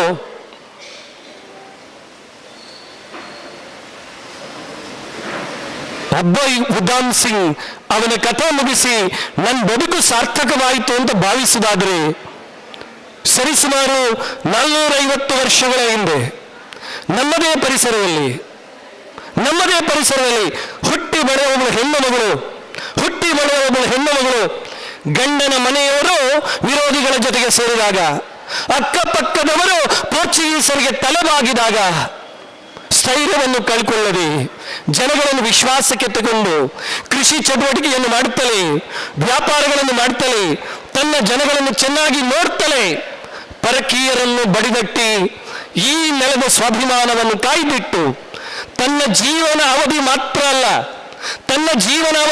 ಅಲ್ಲ ಮುಂದಿನ 400 ವರ್ಷಗಳ ಕಾಲ, ಇದನ್ನು ಅರ್ಥ ಮಾಡ್ಕೊಳ್ಬೇಕು. ಹಬ್ಬಕ್ಕ ನಮ್ಗೆ ಯಾಕೆ ಮುಖ್ಯ? ತನ್ನ ಜೀವನಾವಧಿ ಮಾತ್ರ ಅಲ್ಲ, ಮುಂದಿನ 400 ವರ್ಷಗಳ ಕಾಲ ಈ ನೆಲಕ್ಕೆ ಪೋರ್ಚುಗೀಸರು ಕಾಲಿಡದಾಗೆ, ಬ್ರಿಟಿಷರು ಈ ನೆಲವನ್ನು ಕಬಳಿಸದಾಗೆ ಇದನ್ನು ತಡೆದಂತ ಆ ರಾಣಿ, ಆ ತಾಯಿ, ಆ ವೀರಮಾತೆ ನಮಗೆ ವಂದನೆಗಳು. ಅವಳ ಜಯಂತಿಯ ಹಿಂದ್ಗಡೆ ಇವತ್ತು ಕರ್ನಾಟಕ ಶಿಕ್ಷಕ ಸಂಘ ಬರೋ ಶಿಕ್ಷಕರ ಬಗ್ಗೆ ಕೆಲಸ ಮಾಡುದು ಅಂತ ಉಲ್ಲೇಖ ಮಾಡಿದರು. ಶಿಕ್ಷಕರ ಬಗ್ಗೆ ಕೆಲಸ ಮಾಡ್ತೀವಿ ನಾವು ಅಂತ. ಇವತ್ತು ಶಿಕ್ಷಕರ ಬಗ್ಗೆ, ಶಿಕ್ಷಕ ಕ್ಷೇತ್ರದಲ್ಲಿ ಕೆಲಸ ಮಾಡುವ ಆ ಸಂಘಟನೆ ಇವತ್ತು ಈ ನಾಡಿನ ಯುವ ಪರಂಪರೆಗೆ, ಈ ನೆಲದ ಪರಾಕ್ರಮದ ಅಸ್ಮಿತೆಗೆ ಸಂಕೇತವಾದಂಥ ತಾಯಿ ಪರಂಪರೆ, ನಾರಿ ಪರಂಪರೆಯ ವರ್ಧನೆಯಾದಂಥ ಅಭಯರಾಣಿ, ವೀರರಾಣಿ ಅಬ್ಬಕ್ಕನನ್ನು ಪರಿಚಯ ಮಾಡಬೇಕು ಅನ್ನುವಂಥ ಕಾರಣಕ್ಕಾಗಿ ಅಬ್ಬಕ್ಕ ಕುರಿತು ಸಂವಾದಗಳು, ಅಬ್ಬಕ್ಕನ ಕುರಿತು ವಿಚಾರ ಸಂಕಿರಣಗಳು, ಅಬ್ಬಕ್ಕನ ಕುರಿತು ಈ ರೀತಿಯ ಕಾರ್ಯಕ್ರಮಗಳನ್ನು ಹಮ್ಮಿಕೊಂಡದ್ದು ಸ್ತುತ್ಯಾರ್ಹ ಅಂತ ಹೇಳ್ಕೊಳ್ತಾ, ಒಮ್ಮೆ ಆ ಶಿಕ್ಷಕ ಸಂಘಟನೆಗೆ ಜೊತೆಗೆ ನಿಮ್ಮ ಕಾಲೇಜಿನ ಭಾಷಾ ಸಂಘ ಇರ್ಬೋದು, ಇತಿಹಾಸ ಸಂಘ ಇರ್ಬೋದು, ಅದರೆಲ್ಲ ಸಂಯೋಜಕರಿಗೆ ಕೂತಲ್ಲೇ ತುಂಬು ಚಪ್ಪಾಳೆಯನ್ನು ಗೌರವವನ್ನು ಸಲ್ಲಿಸಬೇಕಾಗಿ ವಿನಂತಿ ಮಾಡ್ತಾ ಇದ್ದೀನಿ.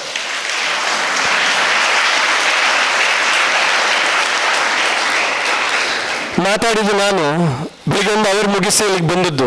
ಅದು ನಿಮ್ಮ ತಾಕತ್ತು ನೋಡಿದಾಗ ಹಬ್ಬಕ್ಕ ನಾನು ಕೆಲವೊಮ್ಮೆ ಯೋಚನೆ ಮಾಡುವ, ಕೆಲವೊಮ್ಮೆ ಕ್ಷಾತ್ರ ಪರಂಪರೆಯ ಬಗ್ಗೆ ಮಾತನಾಡಿದಾಗ ನಮ್ಗೆ ಗೊತ್ತಿಲ್ಲದೆ ನಮ್ಮ ಕೈಗಳು, ನಮ್ಮ ತಲೆಗಳು, ನಮ್ಮ ಕಣ್ಣುಗಳು ಕೆಲಸ ಮಾಡ್ತದೆ. ಸಿನಿಮಾ ಥಿಯೇಟ್ರಲ್ಲಿ ಫೈಟಿಂಗ್ ಸೀನ್ ಬಂದಾಗ ಕುರ್ಚಿ ಹಿಡ್ಕೊಳ್ತೇವೆ ನಾವು ಕೈಯಲ್ಲಿ, ಯಾಕಂದ್ರೆ ಅದು ಆಂತರ್ಯದ ಉದ್ವೇಗ. ಆ ಉದ್ವೇಗವನ್ನು ಕೊಡುವ ಕೆಲಸ ನಾನು ಮಾಡಿಲ್ಲ ಅಂತ ಭಾವಿಸ್ಕೊಳ್ತೀನಿ. ಆದರೆ ಚಪ್ಪಾಳೆಗೆ ಶಕ್ತಿ ಇಲ್ಲ ಅನ್ನೋದು ನನಗೆ ಎಲ್ಲರಿಗೂ ಅರಿವಾಗಿದೆ. ಒಂದು ಜೋರ್ ಚಪ್ಪಾಳೆ.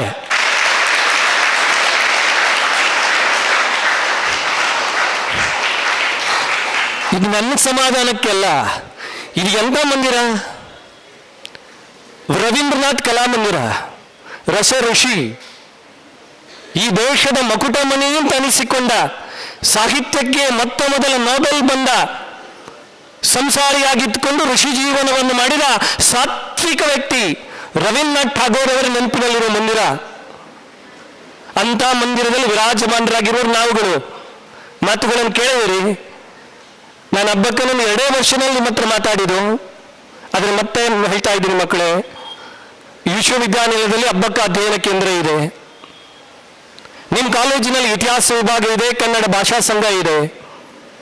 ಆ ವಿಭಾಗದ ಜೊತೆಗೆ ಒಡನಾಟವನ್ನು ಇರಿಸಿಕೊಂಡು ಸಿಕ್ಕಿದ ಸಾಹಿತ್ಯವನ್ನು ಅಧ್ಯಯನ ಮಾಡಿಕೊಂಡು, ಮತ್ತೆ ಹೇಳ್ತೀನಿ, ಕ್ಷಾತ್ರ ಪರಂಪರೆ ವರ್ತಮಾನದ ತಲ್ಲಣಗಳಿಗೆ ಉತ್ತರ ಕೊಡಬಲ್ಲದು. ಪರಂಪರೆಯ ಜೊತೆಗೆ ನೆಲದ ಅಭಿಮಾನವನ್ನು ಮೈದುಂಬಿಕೊಂಡ ವ್ಯಕ್ತಿಗಳ ಚರಿತ್ರೆ ನಮಗೆ ಈ ನೆಲದ ಋಣವನ್ನು ಮತ್ತೆ ಮತ್ತೆ ನೆನಪು ಮಾಡಬಹುದು. ಆ ನೆಲೆಯಲ್ಲಿ ಹಬ್ಬಕ್ಕನ ನೆನಪಾಡಿ ಅಂತ ಹೇಳ್ಕೊಳ್ತಾ ಒಮ್ಮೆ ಕೂತಲ್ಲಿ ಜೋರಾಗಿ ಹಬ್ಬಕ್ಕನ ನೆನಪಿಗೆ, ಕ್ಷಾತ್ರ ಪರಂಪರೆಯ ನೆನಪಿಗೆ, ಈ ಮಣ್ಣಿಗೆ ಸೆಲ್ಯೂಟ್ ಹೊಡೆಯುವ ನೆನಪಿಗೆ ಒಮ್ಮೆ ಜೋರು ಜೈಕಾರ ಬಿಗಿ ಹಿಡಿದು, ಎಲ್ಲಿ ನಿಂತರೂ ತೊಂದರೆ ಇಲ್ಲ, ಕೂತರು ಜೋರಾಗಿ ಭಾರತ್ ಮಾತಾ ಕೀ. ಸ್ವರ ಬಂದಿದೆ, ಕೈ ಬಂದಿಲ್ಲ, ಮೊಬೈಲ್ ಇದ್ರೆ ಬದಿಗಿಡುವ. 2 ಕೈ ಎತ್ತಿ ಮುಷ್ಟು ಬಿಗಿಡಿದು ಜೋರು ಭಾರತ್ ಮಾತಾ ಕೀ, ಭಾರತ್ ಮಾತಾ ಕೀ, ಭಾರತ್ ಮಾತಾ ಕೀ. ಧನ್ಯವಾದ.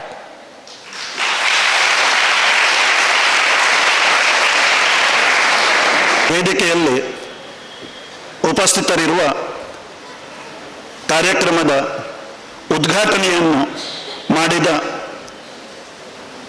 ರಾಣಿ ವೀರರಾಣಿ ಅಬ್ಬಕ್ಕ ಅವರ ವಿವಿಧ ಆಯಾಮಗಳನ್ನು ನಮ್ಮ ಜೊತೆ ತೆರೆದಿಟ್ಟ ಸನ್ಮಿತ್ರರೂ ಆದ ಶ್ರೀಯುತ ಪ್ರಕಾಶ್ PS ಅವರೇ, ಅದೇ ರೀತಿ ವೀರರಾಣಿ ಅಬ್ಬಕ್ಕ ಅವರ ಪರಾಕಾಶ ಪ್ರವೇಶ ಆದಂತೆ ಅದ್ಭುತವಾಗಿ ಮಾತನಾಡಿದ ಸನ್ಮಿತ್ರರು ಆದ ಶ್ರೀಯುತ ಕೇಶವ ಬಂಗೇರ ಅವರೇ, ಅದೇ ರೀತಿ ವೇದಿಕೆಯಲ್ಲಿ ಉಪಸ್ಥಿತರಿರುವ ಎಲ್ಲ ಗೌರವಾನ್ವಿತರೆ, ನಾನು ಮೊದಲಿಗೆ ಡಾಕ್ಟರ್ ಮಾಧವ ಅವರನ್ನು ಅಭಿನಂದಿಸ್ತೇನೆ. ನಾವೆಲ್ಲರೂ ಕೂಡ ಕತ್ತಲಿದ್ರೆ ಟಾರ್ಚ್ ಹಾಕ್ತೇವೆ, ಅವರು ಸೂರ್ಯನಿಗೆ ಟಾರ್ಚ್ ಹಾಕುವಂತಹ ವ್ಯಕ್ತಿ, ಅಂದರೆ ಅಂತಹ ಅದ್ಭುತವಾದಂತಹ ವ್ಯಕ್ತಿ. ಸ್ವಲ್ಪ ಏನಂತೇಳಿದರೆ, ನಾವೊಂದು 60 ಕಿಲೋಮೀಟರ್ 70 ಕಿಲೋಮೀಟರ್ ಫಾಸ್ಟಲ್ಲಿ ಹೋದರೆ ಅವರು 150 ಕಿಲೋಮೀಟರ್ ಫಾಸ್ಟಲ್ಲಿ ಹೋಗ್ತಾರೆ. ಸೊ ಅಷ್ಟು ಮಾತ್ರ ಡಿಫರೆನ್ಸ್ ಇದೆ. ಸೊ ಅವರು ಸುಮಾರು 100 ಕಾರ್ಯಕ್ರಮವನ್ನು ರಾಣಿ ಅಬ್ಬಕ್ಕ ಅವರ ವಿಚಾರಗಳನ್ನು, ಅವರ ಇತಿಹಾಸವನ್ನು, ನಮ್ಮ ನೆಲದ ಪರಂಪರೆಯನ್ನು ಎಲ್ಲರ ಮುಂದೆ ತೆರೆದಿಡಬೇಕಂತ ತಿಳ್ಕೊಂಡು ಈ KRMMS ಸಂಘಟನೆಯ ವತಿಯಿಂದ ಅವರು 100 ಕಾರ್ಯಕ್ರಮವನ್ನು ಹಮ್ಮಿಕೊಂಡಿದ್ದಾರೆ. ಈ ಒಂದು ಸಂದರ್ಭದಲ್ಲಿ ನಾನು ಅವರಿಗೆ ಹೃತ್ಪೂರ್ವಕ ಅಭಿನಂದನೆಗಳನ್ನು ಸಲ್ಲಿಸ್ತಾ ಇದ್ದೇನೆ. ಈಗ ಅತಿಥಿಗಳು ಈ ರಾಣಿ ಅಬ್ಬಕ್ಕ ಅವರ ವಿವಿಧ ಆಯಾಮಗಳನ್ನು ನಮ್ಮ ಜೊತೆಗೆ ತೆರೆದಿಟ್ಟಿದ್ದಾರೆ. ನಾನು ತುಂಬ ಮಾತನಾಡಲಿಕ್ಕೆ ಹೋಗೋಲ್ಲ, 2 ರಿಂದ 3 ನಿಮಿಷದೊಳಗೆ ನನ್ನ ಮಾತನ್ನು ನಿಲ್ಲಿಸ್ತೇನೆ. ಈಗ ವೀರರಾಣಿ ಅಬ್ಬಕ್ಕ ಅವರು ಒಂದು ಆಯಾಮ ಅಂತೇಳಿದರೆ, ಈಗಾಗಲೇ ಶ್ರೀಯುತ ಕೇಶವ ಬಂಗೇರ ಅವರು ನಿಮ್ಮ ಎದುರಿಗೆ ಅದನ್ನು ತೆರೆದಿಟ್ಟಿದ್ದಾರೆ. ಅವರು ವೀರ ಸೇನಾನಿಯಾಗಿದ್ದರು ಅಂತ ತಿಳ್ಕೊಂಡು. ಈಗ ನಾನು ಒಂದು ವಿಚಾರವನ್ನು ವಿದ್ಯಾರ್ಥಿಗಳೇ ನಿಮ್ಮ ಎದುರಿಗೆ ಹೇಳಲಿಕ್ಕೆ ಬಯಸ್ತೇನೆ. ಈಗ ನಮ್ಮ ಭಾರತ ದೇಶಕ್ಕೆ ಸ್ವಾತಂತ್ರ್ಯ ಸಿಕ್ಕಿದ್ದು 1947 ಆಗಸ್ಟ್ 15. ಆ ದಿವಸ ನಮಗೆ ಸ್ವಾತಂತ್ರ್ಯ ಸಿಕ್ಕಿದ್ದು. ರಾಣಿ ಅಬ್ಬಕ್ಕ ಅವರು ಹೋರಾಡದೇ ಇದ್ದರೆ ನಾವು ಇವತ್ತಿಗೂ ಕೂಡ ಒಂದು ಗೋವಾಕ್ಕೆ ಸ್ವಾತಂತ್ರ್ಯ ಸಿಕ್ಕಿದ್ದು 1961, ಅಲ್ಲಿಯ ತನಕ ಅವರ ದಾಸ್ಯದಲ್ಲೇ ಇರಬೇಕಾದಂಥ ಒಂದು ಅನಿವಾರ್ಯತೆ ಈ ಮಂಗಳೂರು ನಗರಕ್ಕೂ ಕೂಡ ಇತ್ತು ಅಂತ ಈ ಸಂದರ್ಭದಲ್ಲಿ ನಾನು ಹೇಳಲಿಕ್ಕೆ ಬಯಸ್ತೇನೆ.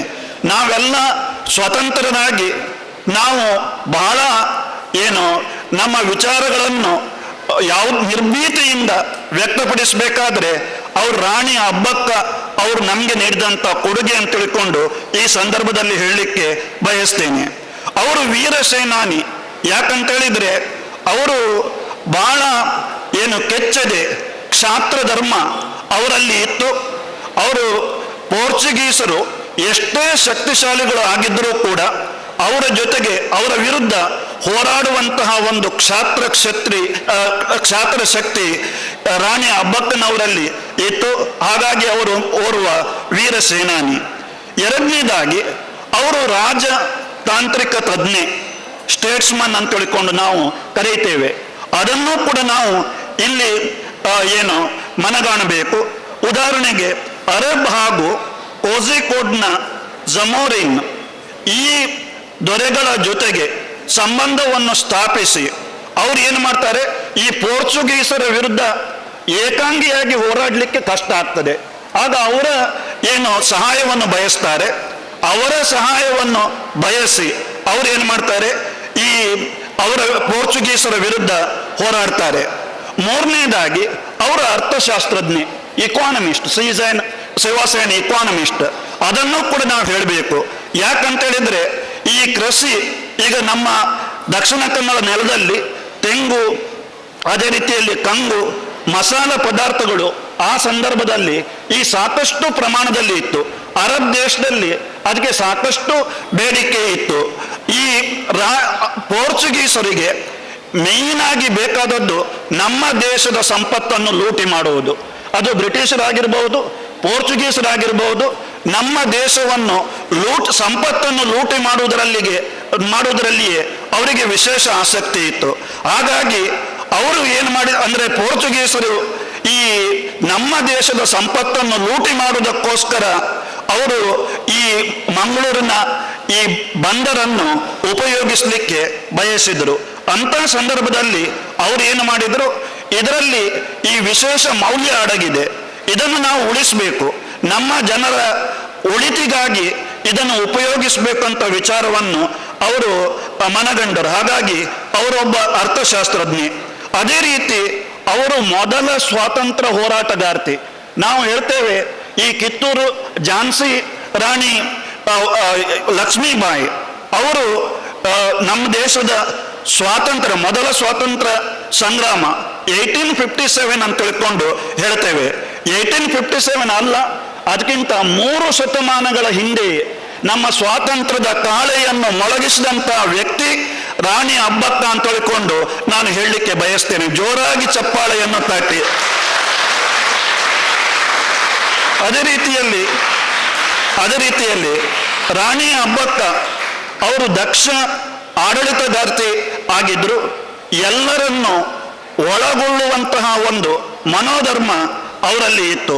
ಅವರು ಜೈನ ಮನೆತನದವರು ಆದರೂ ಕೂಡ ಅವರು ಹಿಂದೂಗಳು, ಮುಸ್ಲಿಮರು, ಅದೇ ರೀತಿಯಲ್ಲಿ ಇಲ್ಲಿಯ ಎಲ್ಲ ಜಾತಿ ವರ್ಗದವರನ್ನು ಒಟ್ಟುಗೂಡಿಸಿ ಎಲ್ಲರಲ್ಲಿಯೂ ಕೂಡ ಒಬ್ಬರಾಗಿ ಅವರು ಏನು ಮಾಡಿದ್ದಾರೆ, ನಮ್ಮ ಈ ಮಂಗಳೂರು ನಗರದ ಅದೇ ರೀತಿಯಲ್ಲಿ ಅವರ ಮೇನ್ ಯಾವುದು ಅರಸೊತ್ತಿಗೆ ಪುತ್ತಿಗೆಯಲ್ಲಿತ್ತು. ಆದರೆ ಅವರು ಉಳ್ಳಾಲದಲ್ಲಿಯೂ ಕೂಡ ರಾಯಭಾರವನ್ನು ಮಾಡಿದ್ರು. ಯಾಕಂತೇಳಿದರೆ ನಮ್ಮ ನೆಲ ಜಲ ನಮ್ಮ ಸಂಸ್ಕೃತಿಯನ್ನು ಉಳಿಸಿಕೊಳ್ಬೇಕು, ಅದನ್ನು ಮುಂದಿನ ಪರಂಪರೆಗೆ ಕೊಡುಗೆಯಾಗಿ ನೀಡಬೇಕು ಅಂತಿರುವಂಥ ನಿಟ್ಟಿನಲ್ಲಿ ಅವರು ಹೋರಾಡಿದರು. ಈ ನಿಟ್ಟಿನಲ್ಲಿ ಈ ಕಾರ್ಯಕ್ರಮವನ್ನು ಚೆನ್ನಾಗಿ ಹಮ್ಮಿಕೊಂಡಿದ್ದೀರಿ. ಅವರ ವಿವಿಧ ಆಯಾಮಗಳನ್ನು ಇಲ್ಲಿ ತೆರೆದಿಟ್ಟಿದ್ದಾರೆ. ಇದಕ್ಕೋಸ್ಕರ ನಾನು ಈ ಕಾರ್ಯಕ್ರಮವನ್ನು ಸಂಘಟಿಸಿದ ಎಲ್ರಿಗೂ ಕೂಡ ಈ ಸಂದರ್ಭದಲ್ಲಿ ಅಭಿನಂದನೆಯನ್ನು ಸಲ್ಲಿಸ್ತಾ ಎಲ್ರಿಗೂ ಕೂಡ ವಂದನೆಯನ್ನು ಸಲ್ಲಿಸ್ತಾ ಇದ್ದೇನೆ. ನಮಸ್ಕಾರ. All the dignitaries on the dais and off the dais and dear students, very warm good afternoon to everyone. Today we have witnessed a beautiful program, and it was a saga of bravery, we can say. It is epic of bravery and full of adventures, and lot more information is given by all the guest resource persons who are here with us. And I must, as sir told, we must thank Dr. Madhav, people like him who has taken in charge of spreading the awareness of all this bravery of Rani Abbakka. Through all these programs, it is not a small thing. So this leadership credit goes to him, and this is of course necessary for the young generation to know what has happened. Other than your history class, other than your Kannada class, these programs also add on a lot of information in the young minds. So I first thank you, sir, for organizing this program. For this program we had Honorable Vice Chancellor sir, who was Professor P.L. Dharma sir, who was here, and he graced the occasion and very beautifully he explained about Rani Abbakka and gave a take-home message to all of you. On behalf of all the organizers, I also thank P.L. Dharma sir for his gracious presence. From Hosa Diganta, we have Shri Prakash P.S. sir. His speech was so good, really it got the goosebumps on me because he was explaining so well with lot of, we can say, Shauryagatha. We can say it was a saga of bravery. He explained so beautifully, and his job is very important in the society because they are the one who convey the message to the society from all parts of the fields of the society to the people. So on behalf of all the organizers, I thank you, sir, for being here and also gracing the occasion and for your beautiful message with lot of information about our historians. We also have today's resource person, Professor Keshav Bangera sir from Narayan Guru College. On behalf of all the organizers, I thank you, sir, because he made all of you just get stunned because he was giving all those Jai Bharat and all those naras, we can say, and of course he has explained very beautifully in his simple language so that we know. When I was hearing his talk, I was thinking, because I am from the science background, we really feel there is so much hidden, but we don't know. So I wish through these programs, at least we came to know so much of information about these historians and all the girls here who are here. ಎಲ್ಲರೂ ಕೂಡ ಈ ಒಂದು ಪ್ರೋಗ್ರಾಮಿಂದ ಒಂದು encourage ಆಗಿ ಇವತ್ತಿನ challenging field ಬೇರೆ ಇದೆ, ಆ ಟೈಮಲ್ಲಿ ಚಾಲೆಂಜಸ್ ಬೇರೆ ಇತ್ತು, ಬಟ್ ಈಗ ಇರೋ ಎಲ್ಲ ಚಾಲೆಂಜಸ್ಗಳನ್ನು ಹೆದರಿಸಲಿಕ್ಕೆ ನಿಮಗೆ ಒಂದು ಧೈರ್ಯ ಕೊಟ್ಟಿದ್ದಾರೆ ಈ ಒಂದು ಸಂಪನ್ಮೂಲ ವ್ಯಕ್ತಿ ನಮ್ಮ ಕೇಶವ ಬಂಗೇರ ಸರ್. ಇವತ್ತೊಂದು ಕೊಟ್ಟಿರೋ ಈ ಕಾರ್ಯಕ್ರಮ, ಈ ಟೇಕ್ ಹೋಮ್ ಮೆಸೇಜ್ ಅನ್ನ ನೀವು ನಿಜವಾಗ್ಲೂ ಅಳವಡಿಸಬೇಕು ಅಂತ ಕೇಳ್ಕೊಳ್ತೀನಿ. ಸೊ ಎಲ್ಲ ಸಂಘಟನೆ ಅವರ ಪರವಾಗಿ ನಿಮಗೆ ಇನ್ನೊಮ್ಮೆ ಧನ್ಯವಾದಗಳು sir. We also have Professor Vani Madam from the Kannada Department, Kannada College, Mangalore. Madam is also here and who graced the occasion with us, and she's also a part of organizer to this. And on behalf of all the organizers, I thank you, Madam, to you. Our principal, Professor Ganapati Gowda sir, has agreed that we make all the arrangements. Good night, sir, who has been here and also gave a message to all of us about this program. I thank you. And so thank you so much. These programs organizers are mainly KRMSS, Bhasha Sangha, Mahila Vedike, and all this live today. And mainly I would like to thank Rita Madam from India Department for this beautiful program. And all the students from various classes being here very quietly attending the talk, and all the resource persons and all the organizers here. Once again, I thank you. ಹಾಗೆ ಶ್ರೀ ಕೇಶವ ಬಂಗೇರ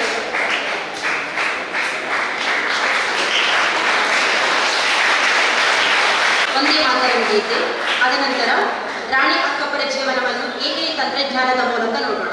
ಕೋಟಿ ಕೋಟಿ ಭುಜೈಧೃತ ಖರ ಖರವಾಲೆ ಅಬಲಾಕೇನೋ ಮಾಯಿತೋ ಬಲೆ ಬಹುಬಲಧಾರಿಣೀ ನಮಾಮಿ ತಾರಿಣೀ ರಿಪುದಲವಾರಿಣೀ ಮಾತರಂ ವಂದೇ ಮಾತರಂ